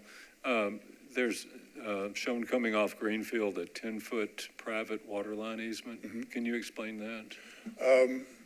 That is a water line that serves, I'm trying to remember if it serves the corner lot in addition to, well, it actually goes back to serve the house on Catherine as well. So that water line was installed, we installed that a few years ago in setting up the utilities for these two parcels. One more before you go. The lot lines that are depicted here are already subdivided and Yes. deeded? Great, thanks. Yep. In total, I guess this was subdivided back in 2017, and I think consolidated, I think all three parcels were roughly 0.6 acres. Okay. Open public hearing? Sure. Absolutely. Give us your name and address, please. Good afternoon. My name is Tim Gearing, 1201 Greenfield Avenue. Appreciate the opportunity to give comment. As a resident of the Inglewood neighborhood, I have significant concerns about the proposed construction, specifically how it would deviate from the uniformity of the houses and the property in the neighborhood. And as an owner of the house immediately next door to both lots, I have significant concerns about how it would affect my property and the property of my neighbor at 1205. Since this hearing is announced, I've spoken to over 100 of my neighbors, many of whom provided public comment on this. I haven't heard a single one speak favorably of the new construction, either on Catherine or Greenfield Avenue. And many of these neighbors have lived in the neighborhood their entire lives. I also heard stories from my neighbors of their efforts to establish the historic overlay in the neighborhood for the explicit purpose of preventing development like this. The perspective of these longtime residents and those of us who are raising families with commitment to the well-being of the neighborhood should matter. And I believe it should matter more than the voices of others, especially if they don't have personal stakes, real stakes, families, children, life savings and houses, and a commitment to make Inglewood one of the best neighborhoods in Nashville, which I believe it is. Like I said, I know many of my neighbors submitted public comments. I assume you've reviewed all of them, but I'll just quickly present them here. The proposed buildings are simply too big. An analysis done by members of the community show that the proposed developments are over 20% larger than the average home, while sitting on land that is 43% smaller than the average lot. The result will result in tightly packed in and tall buildings, cramped development that the historic overlay exists to prevent. This appears to be in a direct contradiction to the neighborhood conservative zoning design guidelines set by the Historic Zoning Commission. The buildings are too big and they're too close. Again, referring to pages 19 and 20, which specifically requires that side setback should maintain the dominant rhythm along a street established by building widths and spaces between buildings. Infill buildings should maintain that rhythm. I strongly encourage the commission to reject the development on 1203 based on the fact the proposed plans are not consistent with the massing, scale, or spacing of the adjacent historic issues. Yes. Your And time's it's up. clearly, Your time is up. just last sentence. It's clearly against the desire of the neighborhood and fundamentally inconsistent with the intent of preserving the historic overlay. Okay. I have a question for you. Is your house anywhere near there? It's 1201, the corner lot. Okay. All right, thank you. All right. Please come forward. We do acknowledge all the public comments on the SharePoint, for sure. Good afternoon. I'm Matthew Bond. I'm one of the neighbors that my neighbor was speaking of. I've been involved with this overlay since it began. I'm so sorry. What's your address? I'm sorry, 3519 Gulf Street, around the corner. In fact, some of you may remember that in January of 2016, we had a big snowfall, with several days of frozen weather, sub-freezing temperatures afterwards. My wife and I took that opportunity, since the city was pretty much shut down, to trudge to our neighbors' houses to get more signatures on our petition for this overlay. So, anyway, and indeed, this house is on the smallest lot on the block, and it's going to be one of the biggest houses. Ms. Mayhall said earlier today that one of the goals of the commission is consistency. This house is not consistent with what we had in mind when we made this overlay back in 2016. It is a 50-foot frontage, but it's a very skinny 50-foot frontage. The houses that Ms. Warren pointed to as being the same height have much wider 50-foot frontages and have their height in the front. This house is essentially, the height is on the side, and it's required a kind of special pleading with only 2 houses that tall on the street already in order to justify it. It's essentially a kind of 1.8 story fancy shotgun house is what it is. It's just going straight back. The houses on that block do not do that. They are more fronted, so to speak, than this one would be. So I would say that it's just not a good lot for another house, or certainly not for a house that size. The lot on Catherine, perhaps, but this one, I can't see it. And it would be just wedged into a place that would violate the character of the neighborhood. So, thank you. Thank you. Please. Hi, I'm Brianna Gehring at 1201 Greenfield. Just to bring up a few points on some of the data that was cited, I'd like to start with the guidelines that say that the setback from property and side yard property lines established by adjacent historic buildings should be maintained. So adjacent would mean the immediately surrounding context. It also says infill buildings should maintain that rhythm even when sublots are divided. So in this case, the adjacent buildings have at least 40 feet between homes, and the 7 houses immediately to the west have at least 30 feet between homes. The houses referenced further down where there's a driveway and the dominant rhythm there is about 12 to 15 feet. Those homes are at the full other end of the block where the spacing gets that tight. So this is quite inconsistent with the immediately adjacent context. In addition to the inconsistent spacing, as already mentioned by a few others, the massing and scale are just disproportionate for the size of the lots. The lots, as mentioned, are 43% smaller than the average lot, while the building sizes proposed are 20 to 21% larger. So you can get a sense that these are just going to feel really large in the space that they are in.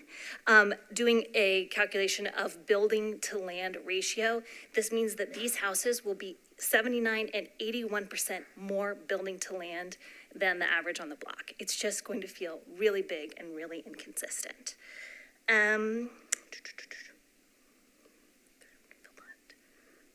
Almost done. Oh, another concern is with the driveways and the additional outbuildings, which did not factor in those square footage calculations. There will be very, very little green space, which is also going to be inconsistent with the feel of the neighborhood.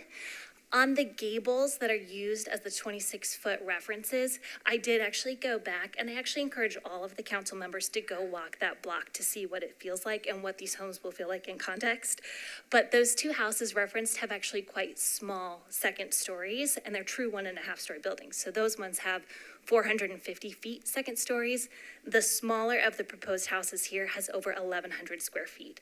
So we would argue that what's proposed is actually 2-story homes with a 1.5-story label and extra gables on the sides to cover it up, but it's just not going to feel quite right on these lots.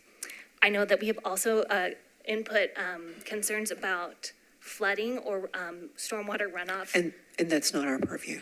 I know, but just You want to plug, yes. 30% of that comment. lot turns Thank into a you. little river. Thank you. when it We rains. really appreciate your comments. Thank you all. Absolutely. Do you have a homeowners association? No. Because if you do, then you would have had a little bit longer to talk. Oh, no. Just FYI, you might want to create one. A neighborhood association is what I'm talking about. A neighborhood association. We do, yes. It's And been around for a long time, and it was instrumental in getting the overlay done. Gotcha. All right. just didn't hear from it, okay? We didn't have public comment from your neighborhood association, okay? Just FYI.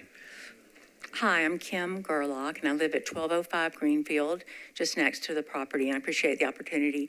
I just echo, I've been at the property for 22 years, and it is a wonderful block, and it's a wonderful street and neighborhood. And I appreciate all the people who've worked so hard to get that overlay in place, and to allow such kind of discussions to happen for such new construction. Chief concern of ours is the height of the building. And again, it's already been voiced, but I just want to reiterate that I also agree with that objection in terms of the height, using the two houses that are way down as a reference point rather than the adjacent homes. Really the rhythm and the feel and the consistency of what we've got going on along there just feels like it would be marred. So I wanted to say that as well. And certainly, it's a big deal for us to get some new construction here. So it's something that we really hope you'll consider and look at carefully. Thank you so much. Thank you. Kim, before you go, I have a question. Since you're an adjacent neighbor, if you don't mind, this doesn't count towards your time. So you're in the house directly next door? Correct. Does your lot extend from basically the driveway to the house at, I assume, 1207? Or is there a lot in between? I own all of that land. So that's the full frontage as it was originally, the neighborhood was laid out of yours. And then the house, I've not driven the neighborhood, so pardon my questions, but No problem. We're here to represent, I guess, all as best we can. The house next door to your lot is a lot that, with a house that extends back. And then is that the neighbor's house right next to it that has am I seeing the roofs right? Am I reading this right? That your lot is wide and generous, and then there's a narrow lot, and then there's another house next to it? That is correct. That's how it presents on, the houses present on the street? Mm-hmm. Okay, thank you for clarifying. Please come forward, yes.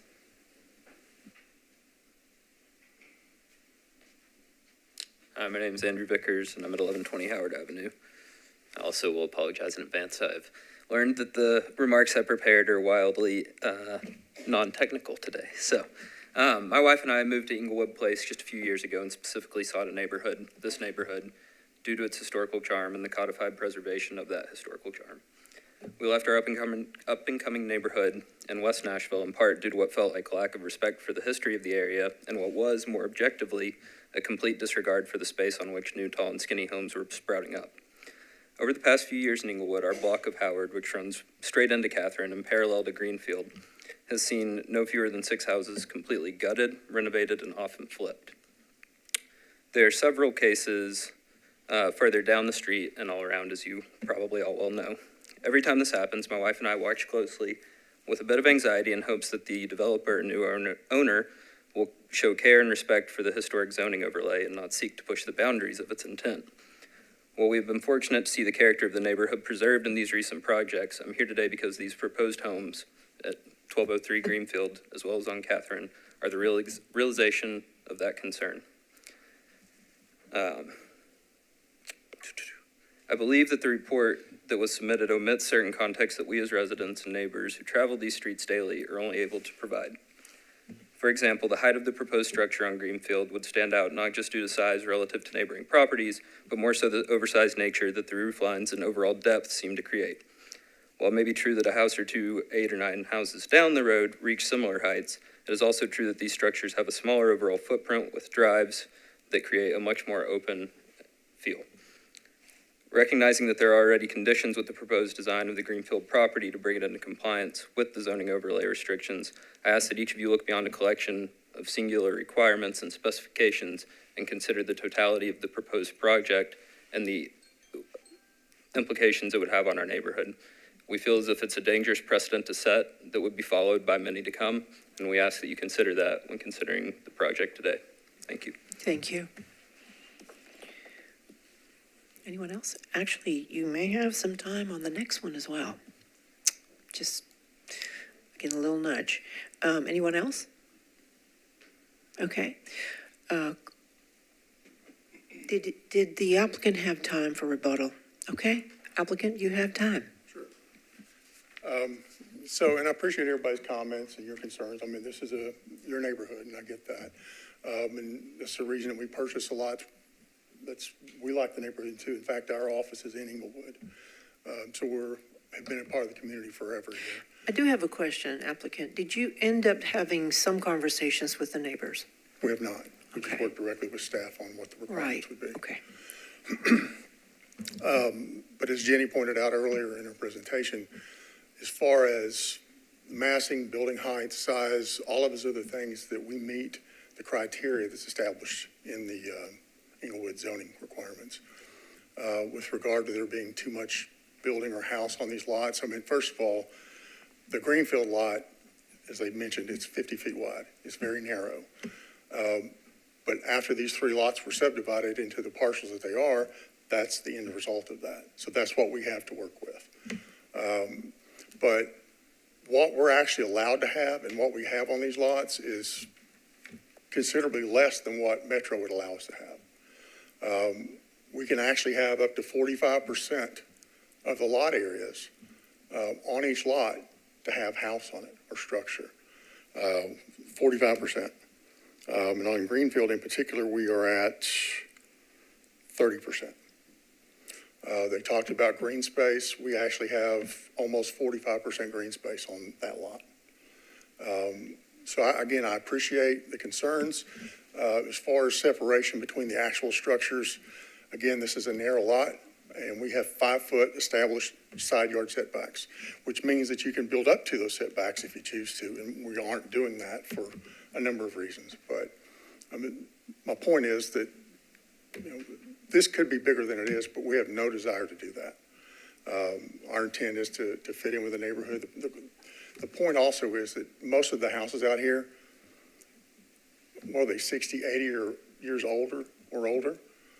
And it's difficult to build a brand new structure and have it look like it's always been there. Your time's up on that. But you'll have another one on the next one. Okay. I think I'm going to close public hearing. Is that right? Okay.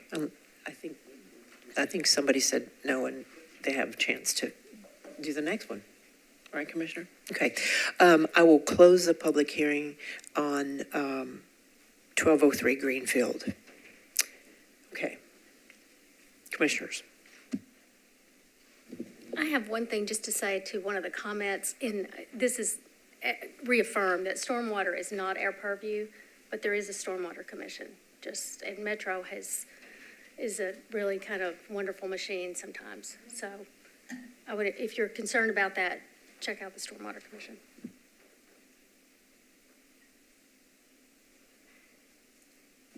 Can I ask the staff to put up the overall, or will the image that was just up? The site plan? That one, thank you. So while this may not be a popular opinion, but I myself am struggling, having read the comment, I'm struggling with the lots are as deeded, and so there's not an application before us that considers whether that's appropriate or not. And I'm struggling in looking not necessarily at the neighboring house, but certainly a house that's one lot away that all told is deeper than this house and is very close to the next house, and reconciling why something that exists, again, I'm not speaking to the height, we don't want to parse these things out, it's viewed in its total, but I'm struggling how to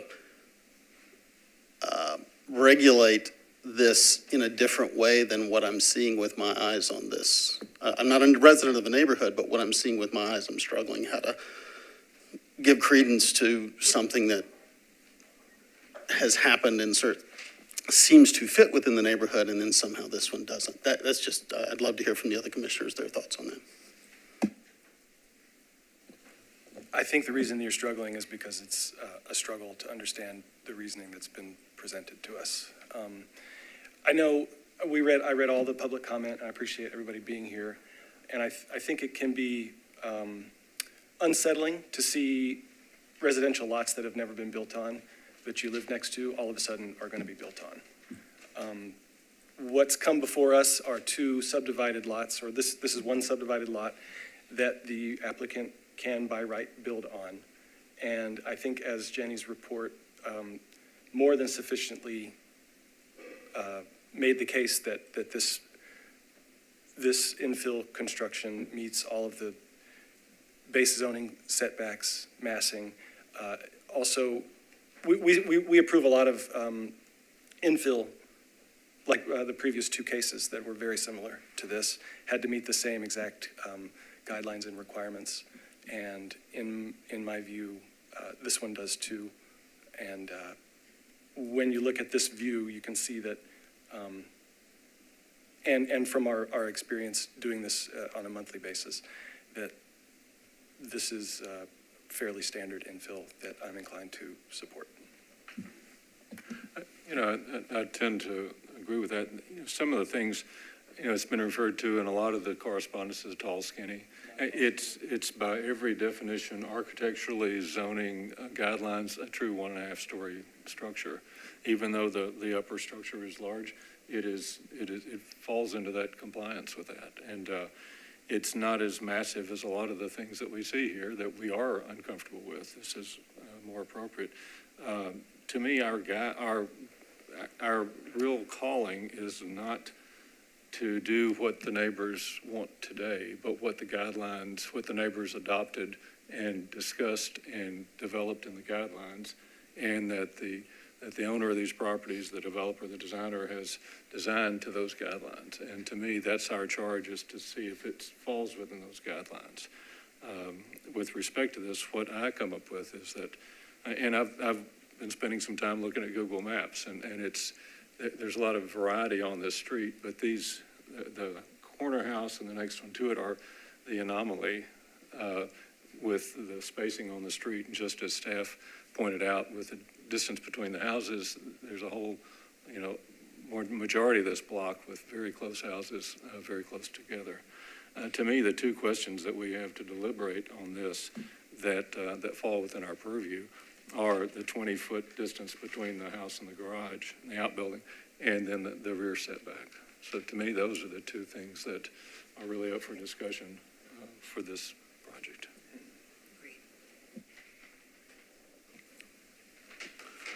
I don't have a different, I agree with your assessment on this. I think given that the rear setback is adjacent to something that's owned in common and shares an easement, I'm inclined that the separation, the more appropriate separation on the lot is the 20 feet between the house and the garage, and that would impact a buyer with a known condition, platted. This is your neighbor, and this is what it's going to be. It's not putting upon somebody or denying them light, air, and it would be a known thing. So I think I'm in agreement with the staff, and as would be consistent that 20 feet would be there. I don't see a compelling reason that it not be that way. I agree about the 20 feet. I think that should be maintained. And, oftentimes what we decide is not particularly popular, but within the guidelines that we've been given, I agree. It pretty much checks all the boxes. But I do have an issue with the 20 feet. Let me clarify that. I think it should be 20 feet.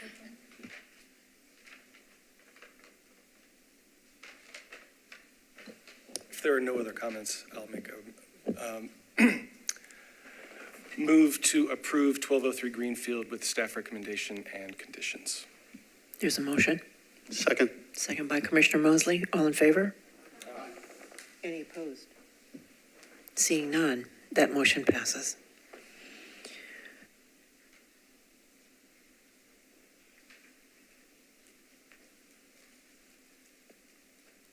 This is a little unusual, but can I just ask for a clarification?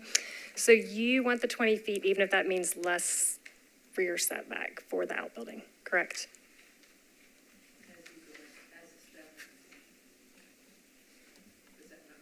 Is that not clear enough, Is Jenny? that clear to you, Robin? I'm sorry. But let's- I don't mean to throw, I just don't want us to have an issue later. They didn't change the rear setback. Okay. It was just between the primary and the outbuilding, correct? Yes. And they should still meet the 5-foot rear setback. I just heard some discussion talking about, okay, just wanted to clarify so I understood, so. It's a good question, though, because is there a 20-foot rear yard requirement? It would be a 5-foot rear setback for the outbuilding, is base zoning. Okay. Okay, all right, sorry, just wanted to clarify that. Okay, moving on. 3506 Catherine is also an application for construction of infill on a vacant lot in Englewood Place. So this is the other lot up top there. And so when the lot was created in 2017, the plat does require driveway access to both new lots via a single driveway off Catherine. So that's being provided here at sort of the bottom of this lot. So while the lot on Greenfield is a standard 50-foot wide lot on a street full of historic context, this is a wide lot on a side street with no historic houses facing onto this street. The house proposed at 3506 Catherine meets the base zoning setbacks. The proposed front and rear setbacks are appropriate. The applicant is requesting an attached garage, which staff finds to be appropriate in this instance, as the lot is shallow at 115 feet deep. Here's the front elevation. Staff finds the 1.5 story form and 38-foot width to be appropriate to the site and context. The proposed ridge height is approximately 26 feet from average grade at the front. There are no historic houses facing onto Catherine. Down the street, infill dating to 2016 was approved by MHCC at 26 feet 3 inches, so that's it there on the screen. Around the corner on Greenfield and Howard, there are houses that are 26 and 28 feet tall, so staff finds the proposed height to be appropriate here. Here are the side elevations. Materials need final review and approval. The proportion of openings, roof form, and dormer are all appropriate. Staff recommends approval of this infill with the standard conditions. Questions for me? Thank you, Jenny. Applicant?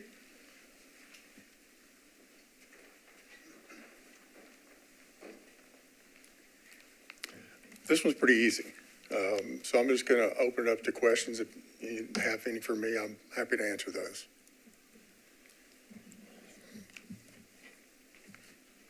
In terms of the configuration of the turning movements and the driveway on the site, I know you got to accommodate 2 users by subdivision requirements. Seems like a lot. I mean, in terms of, and maybe it is a lot in today's day and age, people getting around and not maybe respecting the fact that folks shared, it's a shared driveway, and I'm sure whoever buys it, at least I hope they'll Well, there's a understand platted easement. Yeah. That's the reason it is where it is. Gotcha. In that, in some areas, it seems like a lot for a house in this neighborhood, but if you're meeting the base zoning setbacks, base zoning lot coverage, that would be a consideration that I would recommend, but I don't know that we necessarily regulate that. It's legal can correct me if we do, but as long as it meets the requirements, then I wouldn't have any further comment on it. Any other questions to the applicant? Okay. All right, open public hearing. I told you you'd have another chance to speak. I know, and I was talking so fast, I'm sorry. Just a few additional comments, so I think this one will be a lot shorter, but did want to respond to some of the comments from the councilmen about not understanding how the comments around spacing fit. I would ask if it's possible to pull up Google Maps and look at not just Greenfield, but to look, or not just at the 1200 block of Greenfield, but look at the 1100 block of Greenfield and the existing context around Catherine Street to have a better sense of how the properties immediately adjacent to the 2 properties in question are actually spaced. Is it possible to do that? Could you just state your name and address for the record? Yes, Brianna Gehring, 1201 Greenfield Avenue. So if it might be possible to do that, or if perhaps the council could do that after the meeting, I think that might help to answer some of the questions about spacing, because as I rushed in my previous comments to say, all of the actual homes that are closer to the properties in question are 30 to 40 feet apart. So these homes are inconsistent with the spacing that's immediately surrounding the property. I do know that the council does have some leeway to assess whether things fit within the consistency of the neighborhood. So I would ask you to look at that and not just at the minimum requirements that the guidelines overlay or include. And then finally, I have noted that the council previously disapproved a height addition request for an existing home, so would like to understand a little bit better about why a higher building is now being approved that was previously denied for an existing historic home, which is just across the street. I don't know the number, it's 1130-something Greenfield. So just ask the council to have consistency in all of the decisions that are made and to look consistently around the historic buildings, not just at the end of the block. Thank you. Tell me your name one more time, I'm sorry. It's your last name. Oh, actually, I had one more comment too. Brianna Gehring, Gehring. I'm not understanding, you're saying that the adjacent homes beside it are 30 to 40? That doesn't show up like that. And in the packet, those houses are, I can't point which ones they are, and Commissioners, did you actually help me out? 1205 would be immediately adjacent. The house on Howard, it's probably 1201 Howard. The house immediately on the other side of Greenfield, which I don't know their address, it's 1130 something. I think in general, I guess what I was commenting is that the comparison of other properties had very close to the other house. I mean, they're, I don't know, 5 foot or 10 foot or whatever. So I don't know if you all understand her in that comment, but I'm not clear on that. I think it might be helpful, even if you will have time to drive the block, because on one end of Greenfield, of the 1200 block of Greenfield, the houses are closer together. Not quite as close as what is being proposed, I think, but I'm not able to go measure. Okay, yeah, sure, neither do we. But at the end of this, at the 1200 end of Greenfield, across the street at Greenfield and Catherine, all of Catherine and Howard, all of those homes are situated on large lots with larger space between them. So these two lots at a corner will cramp what exists all around the corner, where the houses that are being confirmed or cited as having 12 feet distances are further down here. Okay. So I'm asking you to look at this corner, Understood. not this corner. Understood. Got it. Thank you so much. And then just one final comment, if I'm able. The parcels in question were previously parceled in 2017 by the development company who's now proposing to build further. Correct. And at that point, I believe that the way that the property line at 1201 was cut is not in compliance with the historical context because it's cut right at the edge of the house. So that is why it feels like it's going to be quite cramped and close to, and it was done by the same company who's now proposing to build quite close to that house. Okay, very good. Thank you. Any other public comment? If I could scoot my house 5 feet over, I would. Any other public comment? You have this opportunity to share. I think I might have cut you off earlier if you had other comment. I want to make sure that you all are represented and have a voice. Okay? Rebuttal? I just need a second. I think that, sure. Yeah, I think you still have a few minutes, right? Yeah, I just need a second. Right, Melissa? So if I understood your comment, was the developer that subdivided this is us? Is it not? No. No, we bought these parcels a few years ago, but this was all subdivided in 2017, long before we were involved in it at all. So I just want to clarify that. Mm-hmm. Very good. Okay. Close public hearing. I just want one clarification here. You know, in looking at the drawings in Google Earth, we're dealing with the house on Catherine Street now, and that's what we're considering. And when I look at the distances between the proposed residence and the existing homes there, I come up with a distance of 78 feet on one side and 65 feet on the other side, distance from house to house. So I think here, I don't see that with respect to this property that the distance between the property line or the adjacent houses is, to me, a concerning issue. So. Thank you, Commissioner.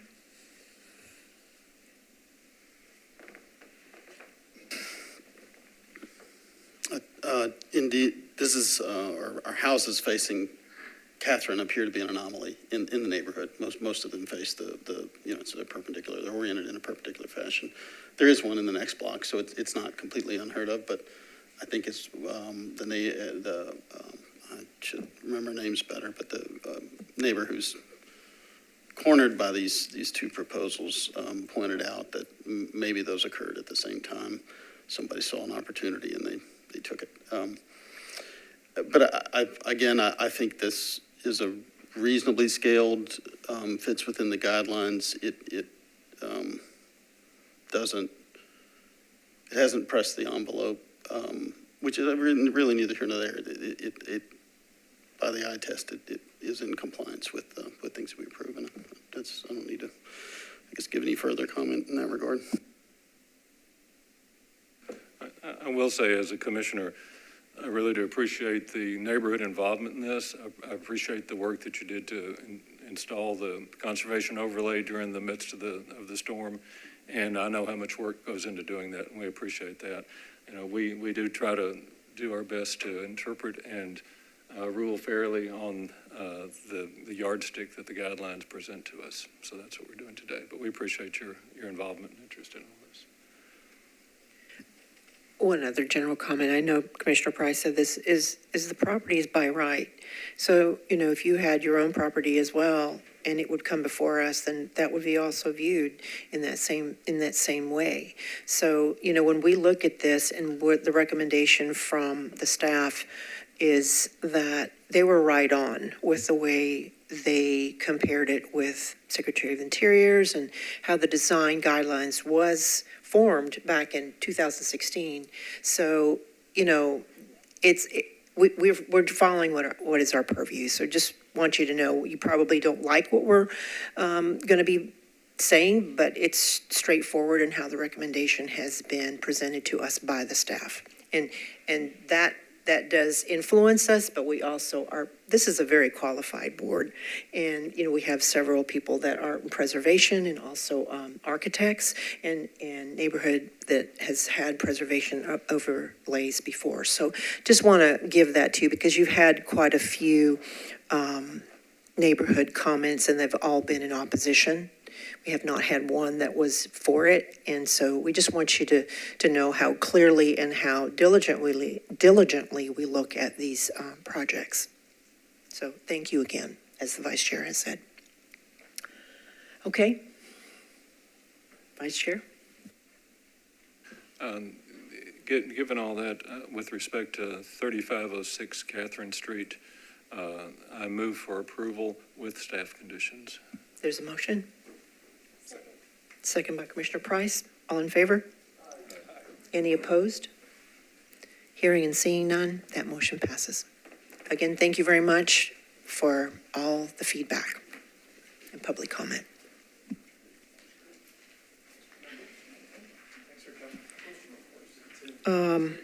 We are headed to number 24, which is 3806 Central Avenue. I would like to, for public comment, I'd like to ask those that are in the chamber to please make your comments outside. Thank you. Thank you. We still have one more. Thank you. Our legal Ann, just review with us how we process a rehearing request, please. Sure. So the next item on your agenda is a request for a rehearing. So this is not a hearing in and of itself. This is just an opportunity for the applicant. They have 60 days of their initial public hearing to ask for a rehearing. And so this is just a moment where you get to decide whether or not they get to have a rehearing. And if you decide in their favor, then a future public hearing will be set. So basically what you need to do is assess what they've brought to you. A request to grant the rehearing hinges on the submission of new evidence, which could not have reasonably been presented at the previous hearing. And the request has to be in writing and recite with specificity the new evidence and the reasons for the request. And sometimes you get a request for rehearing that has plans or diagrams. I think that is the case here. And so you have to, if the board does decide, someone who voted the majority in the original hearing has to put forward the motion to rehear if that is how you're so inclined. And is it appropriate to ask, Robin, was there anything that would be new information?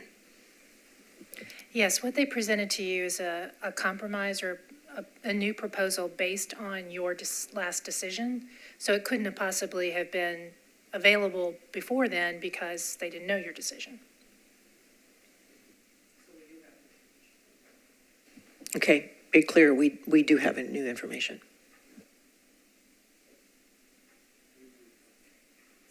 No public hearing. Commission discussion or? Commission discussion, Lee? Ann? Yes, you do have an opportunity to discuss.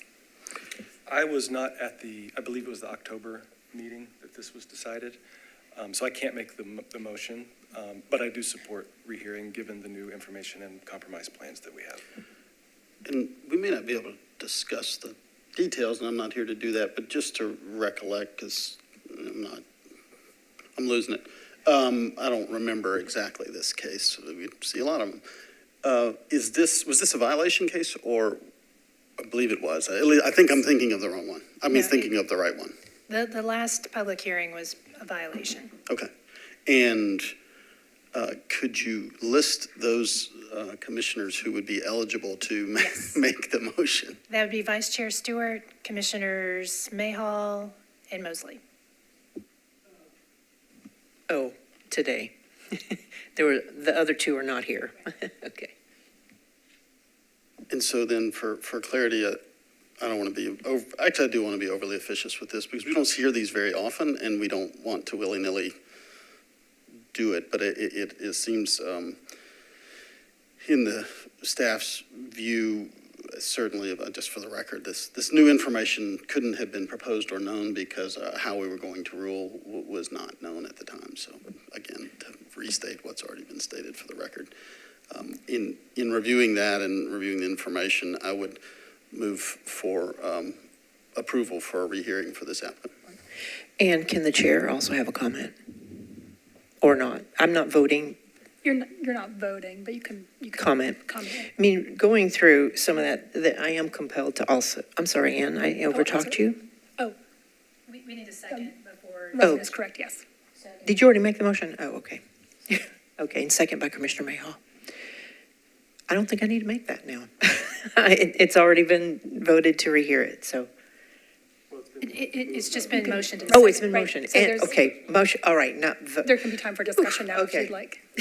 We've had a motion, we've had a second. All in favor of the motion? Aye. Any opposed? Seeing none, thank But you. I want to clarify, we can vote to rehear it even if we were not at the October meeting. Actually, it can Correct, only be, so the ones who made the motion was Stewart and Mayhall. So it Let's- says Stewart. affirmative vote of 4 members for the majority is necessary to grant the rehearing. So do you have 4? Those that weren't here, can they vote? Yes, I think so. We're good. Just to be sure. We're kosher. Okay, we're good, we're kosher. All right. Commissioner Cashin, you can vote. Okay, so we all are good, 100% that we want to rehear it. There was a unanimous vote. I believe. Okay, very good. I'm just confirming, as it's the last one, and it's now 4:15. So, okay, we will be rehearing that in January? Okay, very good.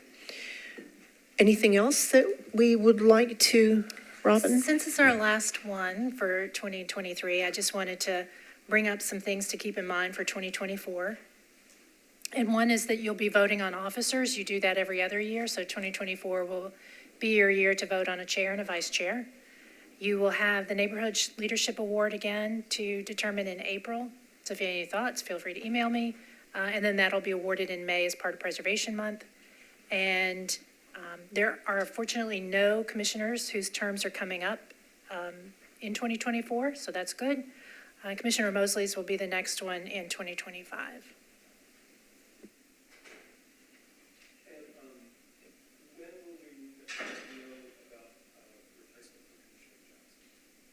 I don't have a date on that. We're just waiting to hear from the Planning Commission. I think we are adjourned. Happy holidays, happy Hanukkah, and all the other greetings that I don't know.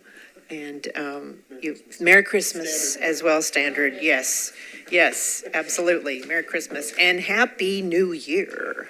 Okay, cheers. Thank you, staff.